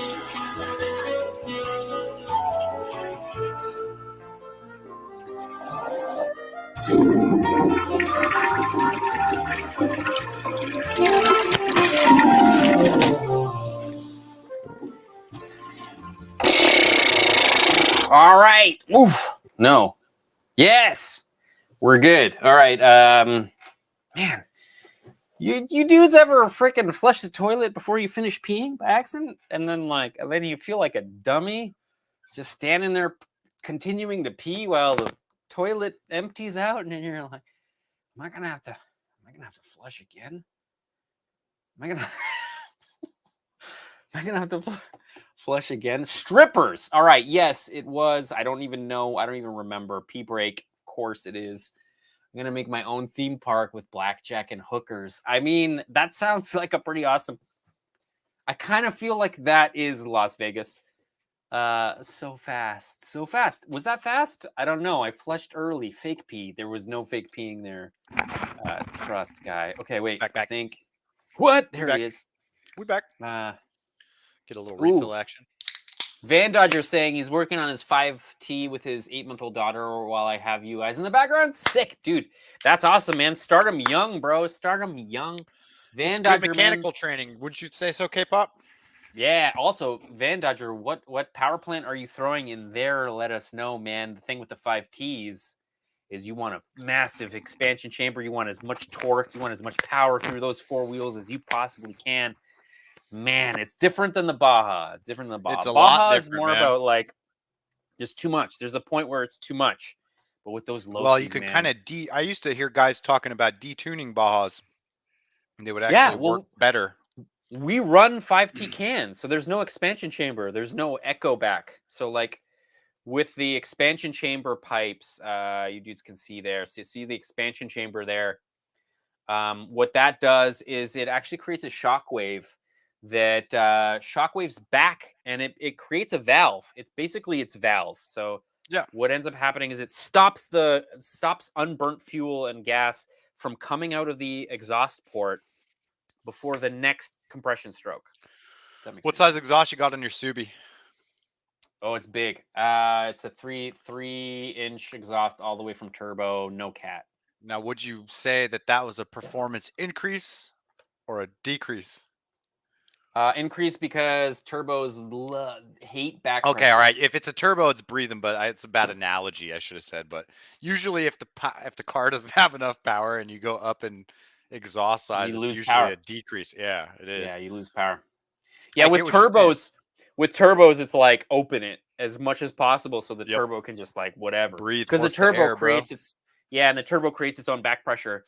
So like you don't need that back pressure. But I read an article recently about how that whole back pressure thing might be kind of a myth. Like a myth. Yeah. Guys are like trying to see what happens. What like on the dyno, whatever. We're getting ahead of ourselves. Whatever. We are. I want to know. He said a ported Zenoa 32 with an Olimac clone pipe from 30 North. That's a spicy setup, dude. Who ported? Dude knows his stuff. That's not a copy and paste, right? Like that dude knows. That's a good and it's a 32. So 32 Zenoa's 4-bolt. So this is the motor to get for a low-C for sure, is because it has lots of torque. The higher displacement I feel with the low-Cs, the better. 100%. No, dude, I'm telling, because it's like they'll like lean back. They lean back, and then the front wheels start to freaking grab, and then you know what? You're actually, the more power you have, the more steering servos you're gonna burn out. I wanted to ask you about that servo you just picked up. Good God. Okay, Reefs RC, man. Is that your first experience in like a modern 5th scale servo? No, I mean we've been using high techs. We've been using Savox every once in a while. This is Is this your first experience in a raw voltage or a direct power? I'm not using direct power. There's no point. I'm maxing out at 6 volts, and that's my peak nickel metal hydride voltage. It'll dip from there. I don't think I'll see 6 volts for very long. So, and it's still faster. It's still faster than anything I've ever used on the Baja. That's what I was like, my whole getting to was like, that's your first time. Like, that's a big boy servo. Like, yeah, it's a $400 servo. I don't even now, know. Like, have you noticed that? Have you ever to tune? Do you play with expo rates on your remotes? I'm waiting. To play with? Yeah, no, I'm waiting because that particular servo is so programmable. You can basically move. It's coreless, so you can move that. You can move center degrees, right? In any point in 360 degrees. There's no stop. So I'm waiting for Scale Builders Guild to just hand me the programmer so I can program center. And then at that point, I'll adjust the endpoints, and I'll adjust the endpoints in the servo. I won't do it through the radio. But then you're not going to play with any like exponential, any of the curves through the radio. Like it'll just be raw, whatever you give with your hand, kind of deal. I mean, we can play around with it, but it's not. I know, and then I guess it's a setup. So for high speed, maybe high speed we would go toe in, but for racing and stuff, it would be toe out. Yeah. So like you're not really concerned about top speed ever. You just want its highest resolution. Want it to track. You just want it to move when you move, and it's not. I don't need expo at all. I think. I just when the quickness when I like upgrade servos in some of my short course trucks and it's too quick, I usually have to dial back the expo, which would be like a sensitivity dial on someone else's remote, just to get it so it has the same feel. We're gonna. I mean, this is gonna be new to me too, so yeah, I'll let you know. Cool. I'll let you know because this is gonna be good content, guys. Thing. This is gonna be cool to check out. What we're talking about, guys, is we got this Baja up here, and I just broke it in. So actually, maybe we should show some of that, before we do Tolkien. Yeah, I'd like to take a little peek of some of that before we sass it up. Oh, let's see here. Ooh, do you want to tease? I mean, if there's anybody in your live stream that doesn't know that you got a fresh HPI Baja kit and all the bits to make it work, I feel like they should just unsubscribe right now and then resubscribe so that they can get the updates. Tell them. What are you doing? Come on, they should know. 30 people. No, just kidding. They'll be like, I'm out of here. No. Okay, so double clutch. Watch this. Okay, ready? Are you ready? I'm ready. Watch this. Please. Oh, can you hear it? Yes. Audio is good. Dave's Discount Motors was there from the beginning. DDMRacing.com sent us the power plant for this project, and it's epic. Oh. I don't want to ruin it, though. Are valveless engines. What's that? What was the cost? What was the cost of that motor? Yeah, that motor pack. So DDM, Dave's Discount Motors, they have a deal of the day, right? That was the deal of the day? The pipe and the motor was a deal of the day. And I think the motor is oh man, let's find out. We can find out right now.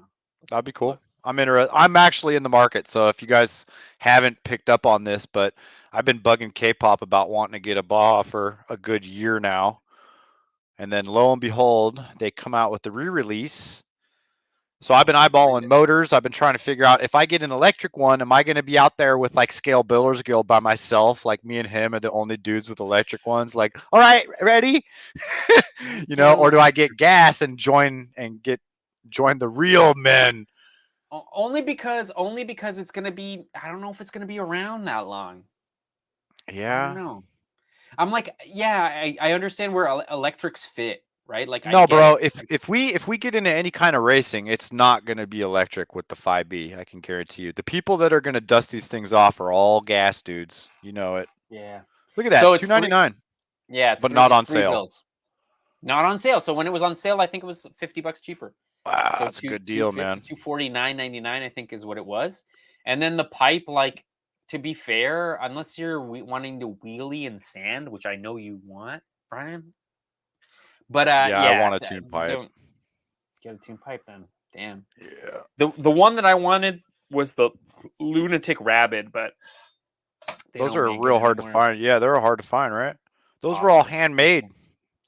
Yeah, and I think they were like hydroformed. So what they did was like they Wow. like Okay. yeah, they like welded two pieces of steel together on the edge, and then they like hydro forced water through, and it like I don't know, maybe I'm wrong, but Now, I wanted to ask you if I got an electric, is it a pain in the rear to convert them to gas? Because I know it was yeah, I don't know. I don't all know it in the is like sense. a battery plate, and Yeah, I don't know. I just don't know. I should probably ask HPI if they're going to be releasing a conversion kit because I feel like they should. That would be a really smart thing for them to do because there's probably a lot of people with gasoline Baja sitting in their garage that would maybe want to they convert them could to breathe. electric, because it was Yeah. kind of a sketchy thing to do back in the day. It was like you had to buy adapters and kits and brackets from like 3 different people to make it work. Yeah. Um, Yeah. I'd like to see that because I have a huge interest in. I want to get an electric one because I feel like just for the sake of like having an electric for where I live in the sand, it would be a lot easier for pre-filters and cleaning and stuff like that. But also, I want the gas for racing and for the experience of the smell of the petrol and the whole, that experience of doing Hold on, that.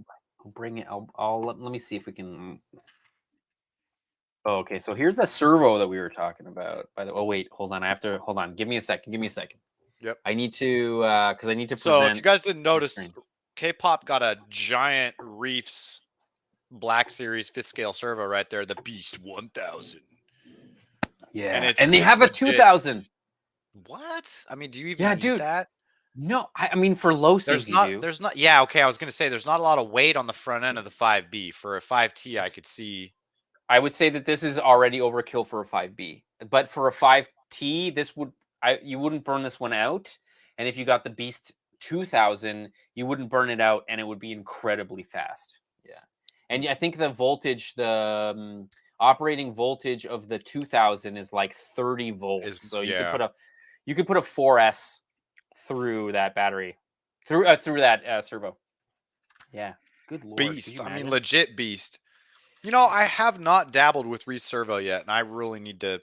I need to hit that dude up and get some things. Contact them. You should contact those guys. Are awesome, and they're all about supporting. Seems cool, dude. They're all about supporting content creators, and so you should definitely just contact them if you want. I might be able to get you an email if you need it. I'll reach out. Contact the right people. I'll reach out. What's the weight difference between some of the older like high tech stuff and that?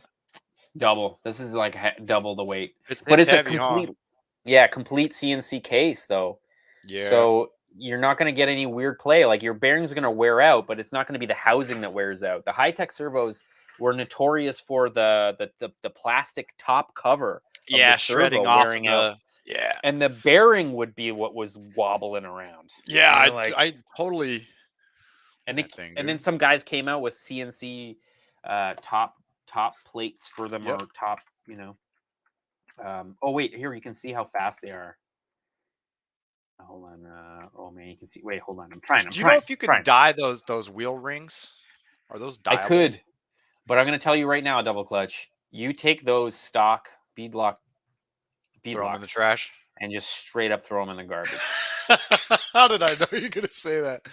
Yeah, because you can take them and you can just they're just pliable.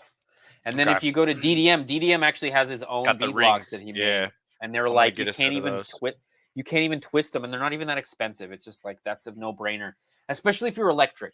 Double Clutch, if you're gonna go 6S, 8S on this thing, you're gonna need really good beadlocks because otherwise the tire's just gonna tear off the rim. How unimpressed were you with the servo on the SBR 2.0? Oh, I don't know. I haven't even really driven it. Is that bad? I'm so is that that dude that wants to buy it still here? I shouldn't talk a bunch of shit, but he's gonna lowball you. He's gonna lowball you at $200 or something silly. I don't think he made it this long.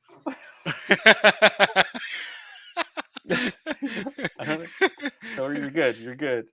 I'm just watching all the bits right here working. Yeah, that's the MCD rims from the XR5. Look at that! Look at that! It's low schlung. right? I'm like, you were also talking about getting the MCD shocks, and you'd be. Yeah. So that's a basically, thing, huh? right now, Man, look at Cardinal that. That Racing. looks so good. Dude, Cardinal Racing right now is like, when do I send them? I'm like, just give me a little bit of time. Just give me a little bit of time. Because what Cardinal Racing is going to send me is he's going to send me MCD rims, which are a third of the weight of the Baja wheels and tires. Yeah. So that whole package itself is going to be an incredibly lower amount of unsprung weight, which is going to make the car way faster. Yeah. And he's going to give me the MCD shocks, which, no offense to HPI, the MCD shocks are just built for racing. And like, it's just another level. It's just like another level. I've looked at those MCD shocks. They're really far out.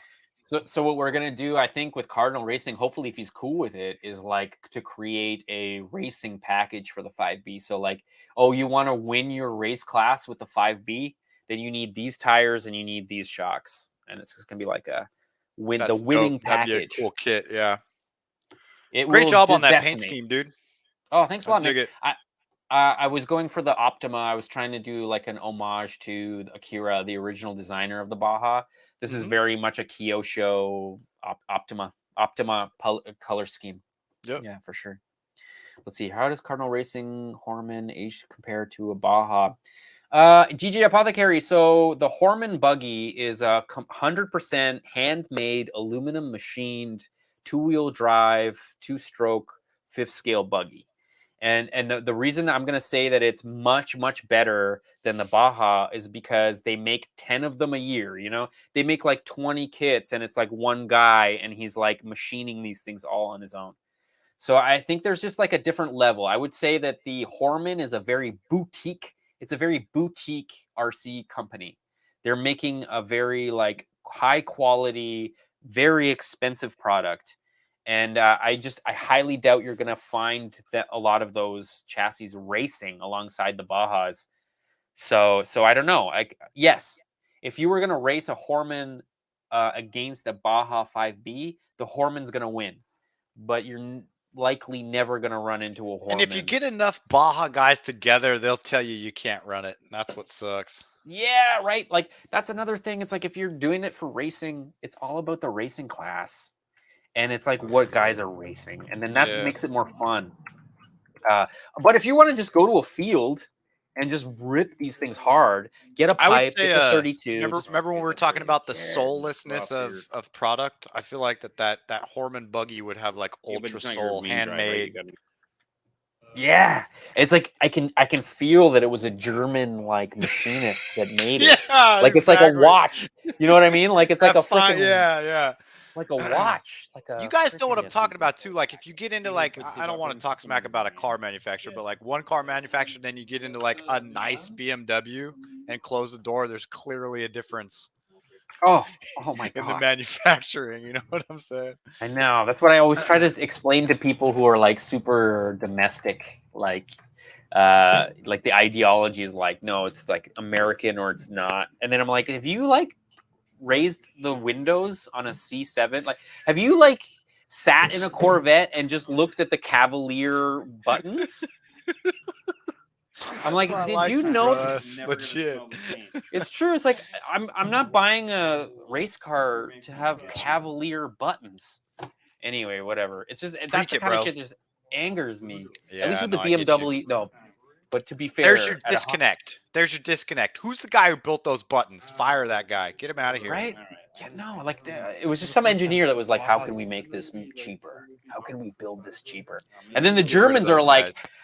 The Germans are like, how can we just keep them in a lease? How can we just keep them in a lease? That's so good, right? Because they're like, at 60,000 miles, all of those gaskets will fail. All of them. That's BMW. But right? that's meant. But it's the ultimate experience for 59,000 miles. Yeah. There you go. There you go. Right? Oh my God! Would it ever? Hold on, we're gonna. Oh, I can't hear. That's so cool that DDM. I just wanted to point out the importance of understanding these content creators. Like, you dudes, like DDM knows the next time you guys go out and do any kind of an event, like those banners are gonna get flown. Oh yeah, of course. Super smart move. But what I mean, I've hit DDM Steve before. I've been like, hey man, do you sponsor people? And at the time, DDM was like, no, we only sponsor events. And I was like, huh, that's really freaking smart. So back in the heyday of 5Bs, of fifth scale, back when racing was like massive, DDM would only sponsor events, and they would send a lot of merchandise to just raffle off, not even to raffle off, to give away at these events. Give away at the events, yeah. Yeah, and Smart. And that's so smart. It's like, no, don't sponsor one racer, sponsor the whole event. Like, I was like, that's so smart. And now that I think that we're trying to kickstart fifth scale racing again in North America, you know, Steve was like, hey man, like we'll send you some stuff just to like create a buzz. And so that was super smart of them. Yeah, it's, sure. I think these guys, I smell something coming with fifth. Fifth's coming back. Oh, it better. The only reason I think it better is because it's such an incredible community. It was so good. It was always a fun time. Like, that's what I miss about the airsoft land, was that the community of see all the same guys every month. You know what I mean? You see the same little group of dudes. Yeah. Anyway, so there's 37 of you dudes watching, and those 37 of you dudes are gonna get the first start. Oh, freshie. Man. You ready? Can you hear it? Is there a sound? Oh, yeah, you can hear it, right? Were you running a little richer ratio? Do they tell you to do that? The choke. And this is my left hand, guys.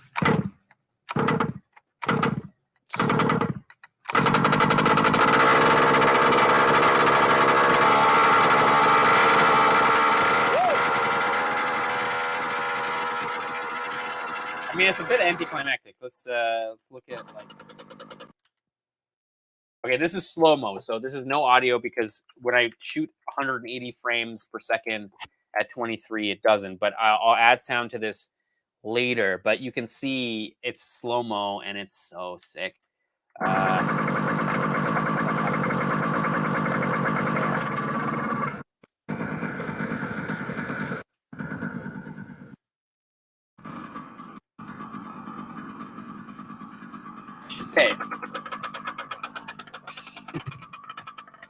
I should say, okay, there's one thing that I should say. The camera does not. Can't hear you. The bass of the thump, the brap.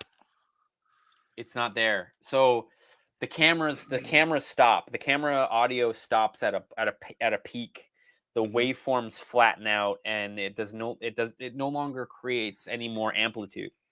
So like if you were there in real life, every time that thing popped, every time that metallic popped, just getting you in your chest, huh? No, it's worse. So have you ever had like something explode beside you where your hearing goes deaf and it comes back slowly? Yeah. Every time I owned a crotch rocket with a Yoshimura pipe, and it used to tickle my eardrum. So I know what Yeah. So yeah, that's this. God, dude, those pipes, man. Pop, pop, pop, pop, pop. It's like busted running that thing. No, because every time the cops come, they're always like, "Oh, it's not 11 o'clock. Hey, man, that's cool." They like it, yeah. Like they're never like upset because we're never dicks. Like I never run this thing around dogs. I never run it around. No, you're legit. Yeah. Like, just don't be dumb. Like I'm not gonna be a dummy. You know? You could always talk your way out of it if you're cool with them. You know, they'll give you. What? Yeah, no, he's just not a dick. Like I'd just be like, hey man, is it cool? We don't have to be here. It's just this is the best place I think for it. It's not around houses, whatever. Nobody seems to care. The problem is sometimes we get kids like coming up, and it's just like, I can't get kids in the shot for the YouTube, so you have to. I'm gonna show you guys the. Let's see here. We've got. That thing cranked right over too, man. It looked like it was really little resistance. I basically had to fill the crankcase with fuel before it kicked over. So if I was to like slowly pull it a few times and crank the engine over, it would have fired on the first pull. But I, whatever. Filled her up. Just kind of like hit it 3 pulls, and it fired. Oh, yeah. So this is gnarly. So this is my car. This is my race truck. We were bored. We had to run a couple of tanks. Not a couple of tanks. We had to do 2 heat cycles on the new engine just to like get it hot. That's a truck. That's just the truck body mounts, right? That's all that consists of to change a B to a T. Yeah, and if you were looking at the Kraken cage, it doesn't even use those. So Really? that Kraken STK or whatever, I can't remember the name of it. The Class 11 buggy, yeah. It just bolts straight onto a 5V. You don't need any 5V stuff. But then the chase cage uses the truck. Yeah, body the mount? chase Okay. cage uses the truck side mounts, and right now the only way to get the truck side mounts is Rovan. Yeah.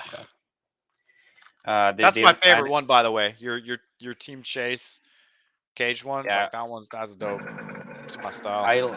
Yeah, it's pretty sweet. I gave it away to my buddy. I traded it with my buddy, so for the Kraken cage. Hold on, I'm gonna try to find. Oh yeah, here we go. This is a good one. Super slow mo. What's that tire combo right there? That's MCD. So that's a glued MCD tire on a plastic rim. They are a one third the weight. 1/3 the weight of a Baja tire and beadlock combo.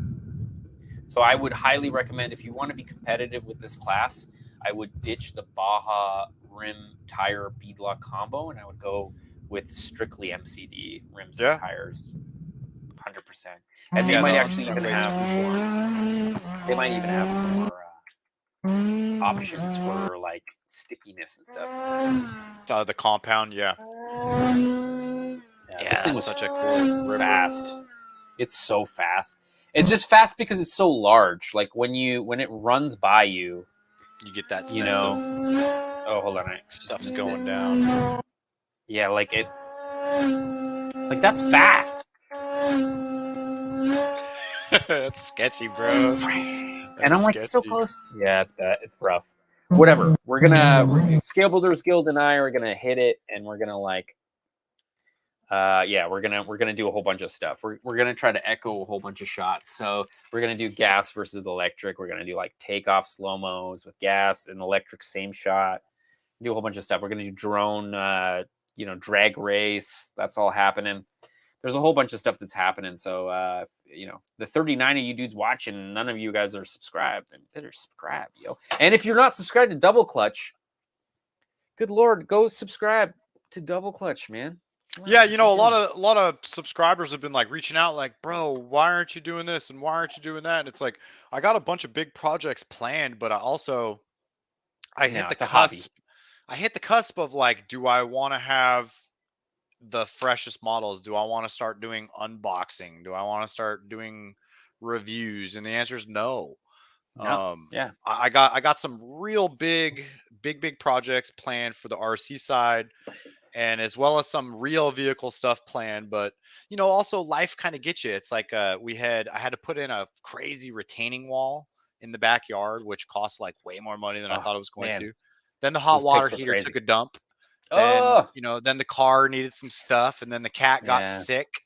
So, it's like when I got some extra cash, life caught up. So when I got some extra cash lying around, I got some good little projects coming. But I don't want to just pump out content because I feel this urge to pump out content. When my content comes out, it's going to be fueled by creativity and ideas. Yeah, it's a hobby, and it's a love for that hobby, and it's Crow Below. What's up? My buddy Crow Below Studio in the house. Yeah, Crow Below, what's up, buddy? Oh no, there's always something, Crow Below. I know what you're feeling, man. Jippers on the pre-runner vids. Thanks, bud. Bro, like if you guys don't know, you should know. Like if you guys don't know Double Clutch, you should know Double Clutch, man. I'm thinking like Double Clutch, man. Dude. Like I know you're like your goal isn't to like make a YouTube channel that sustains you. Like to do this full time. Like the reason you're doing what you're doing is just because you want to capture the things that you're doing, the hobby that you make. Yeah. I want to share knowledge and try to like, I'm that guy who's like always looking for knowledge and kind of has a hard time getting information. And when I reach out to people, I'm super appreciative. Like, hey dude, like what's like I'm a technical guy, so if I see something on a vid, I'm like, hey dude, what's going on there? And when the dude replies, I'm like, dude, that's awesome. And I'll usually Thank go you. out and like buy that part. So I try to, be what I'm looking for in content, and just by trying to, make Yeah, man. stuff that's creative and not just the low hanging fruit. I think anybody can go buy something, take it out the box, and throw a bunch of metal Yeah. stuff at it. So Oh, why does everybody do that?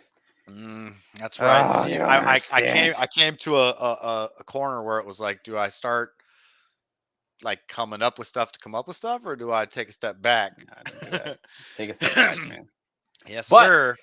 to be fair, I would love double clutch. I would love for you to be in the bubble of content that I help support, and that you know what I mean? Like, I would love to have you as part of my like inner circle team. Would you be Absolutely, down dude. for that? Anything I can collaborate on or just even Awesome. be a part of, I'm interested in. Awesome. Um, And it's and fun I'm for me. So sweet. And then so I'm extending this out to you. You don't have to answer now, but I would love to have a co-host on this Tall Can Tuesday, and it doesn't have to be called Tall Can Tuesday anymore. We can talk about it, but like, you know what I mean? It would just be nice to have like somebody that helps with like figuring out what people want to listen to in this hour or 2 hours of I think we live could work stream. something out for sure. Definitely. Awesome. And then yeah, and of course I have to try to make that worth it for you in some way, so we'll figure that out too. No, man, it's I don't have too many close friends that are into the RC hobby, and I've always done these hobbies where it's kind of been like, airsoft was the last hobby I did that had like a real community that I was part of. It's probably because I worked at a place that sold it, so it was really easy to like go out to the events and meet all these people, be on a first name basis. So to be able to just chat with people about the RC stuff and not just be sitting in my studio by myself talking to my camera is, Right? that's how we're going to make stuff better. That's how we're going to get more eyes on the hobby. And Here, yeah, man. I'm your huckleberry. I'm so into that, and I'll whether that's collaboration and me sending you stuff or whatever, and like collaborating, making cool projects together. I'm into that.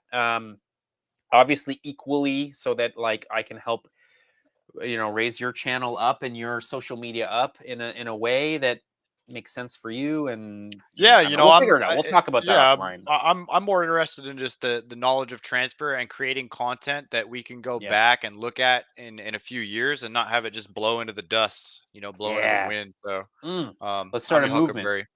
Yeah, I'm into that. I'm down.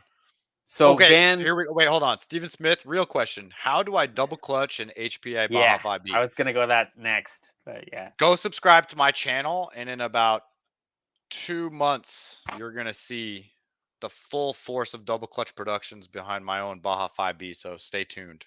That's coming. For sure. And then what else was I going to say? So the other thing was like, when can we buy fifth scale sticker set? So maybe that's something we can collaborate on double clutch. We can make sticker sheets and we can share the profits. If there are any, because let's be God, real. I wish I could share my screen right now. I'm actually working on 5B templates. Oh shit. Okay, well then you sell them and I'll push them. No. We'll dude, it's a full collaboration. I don't yeah, that's cool, but like do this.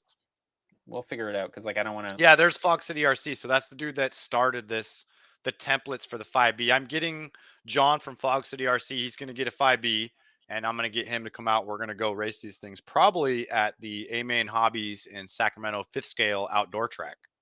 Double clutch. So do you want me to send? Happen. Do you just want me to send you a body or what? Like I ordered 3 from DDM. Oh shit, dude. The 1F. It's an HPI part number for the Flux. Oh yeah, they're the same. They're the same. Yeah, they're the same. The gas one just has the exhaust port on the left for. The gas right here. Tank. The gas tank hole. Yeah, the tank hole. Oh, yeah, that means you're not. That.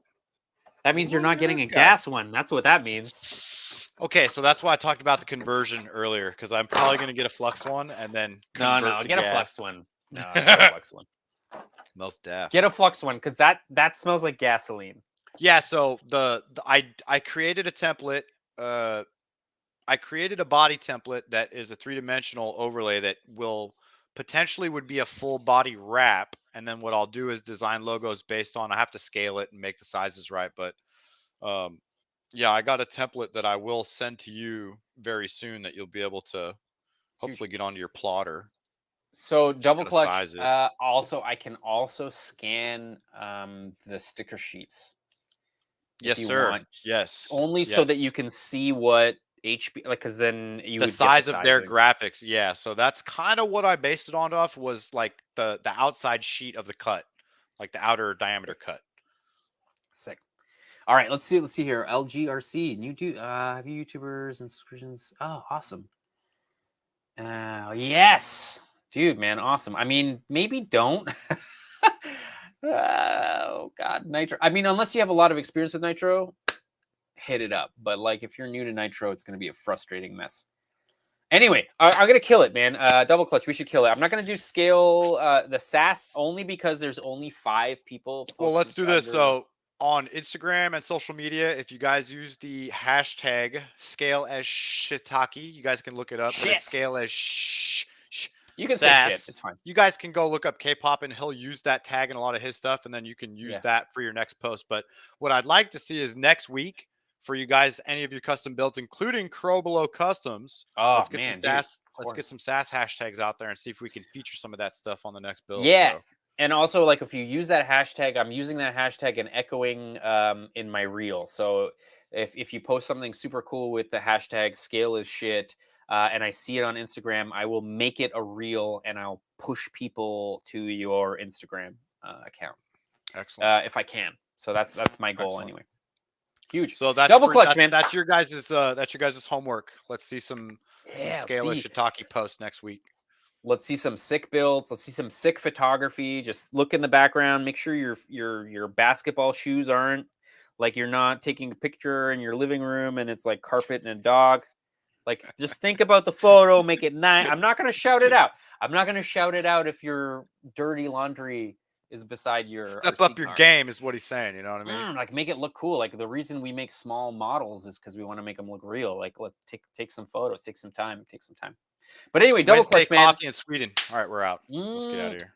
No, I'm going to say double clutch. Thank you so much for coming and helping co-host this episode of Talk Can Tuesday. We'll talk about maybe making some kind of like live stream thing that you can be more involved with. We can call it Talk Can Tuesday, but we don't have to call it Talk Can Tuesday. We can make it a different thing. It's totally cool. I'm picking up what you're laying down. We'll roll.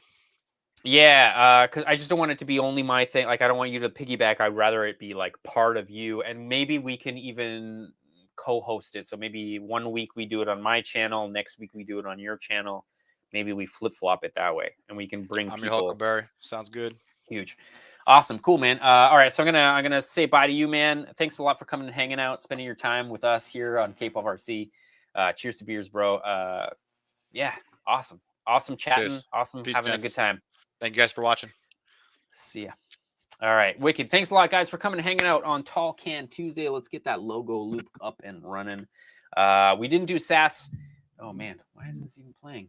We didn't even do SAS.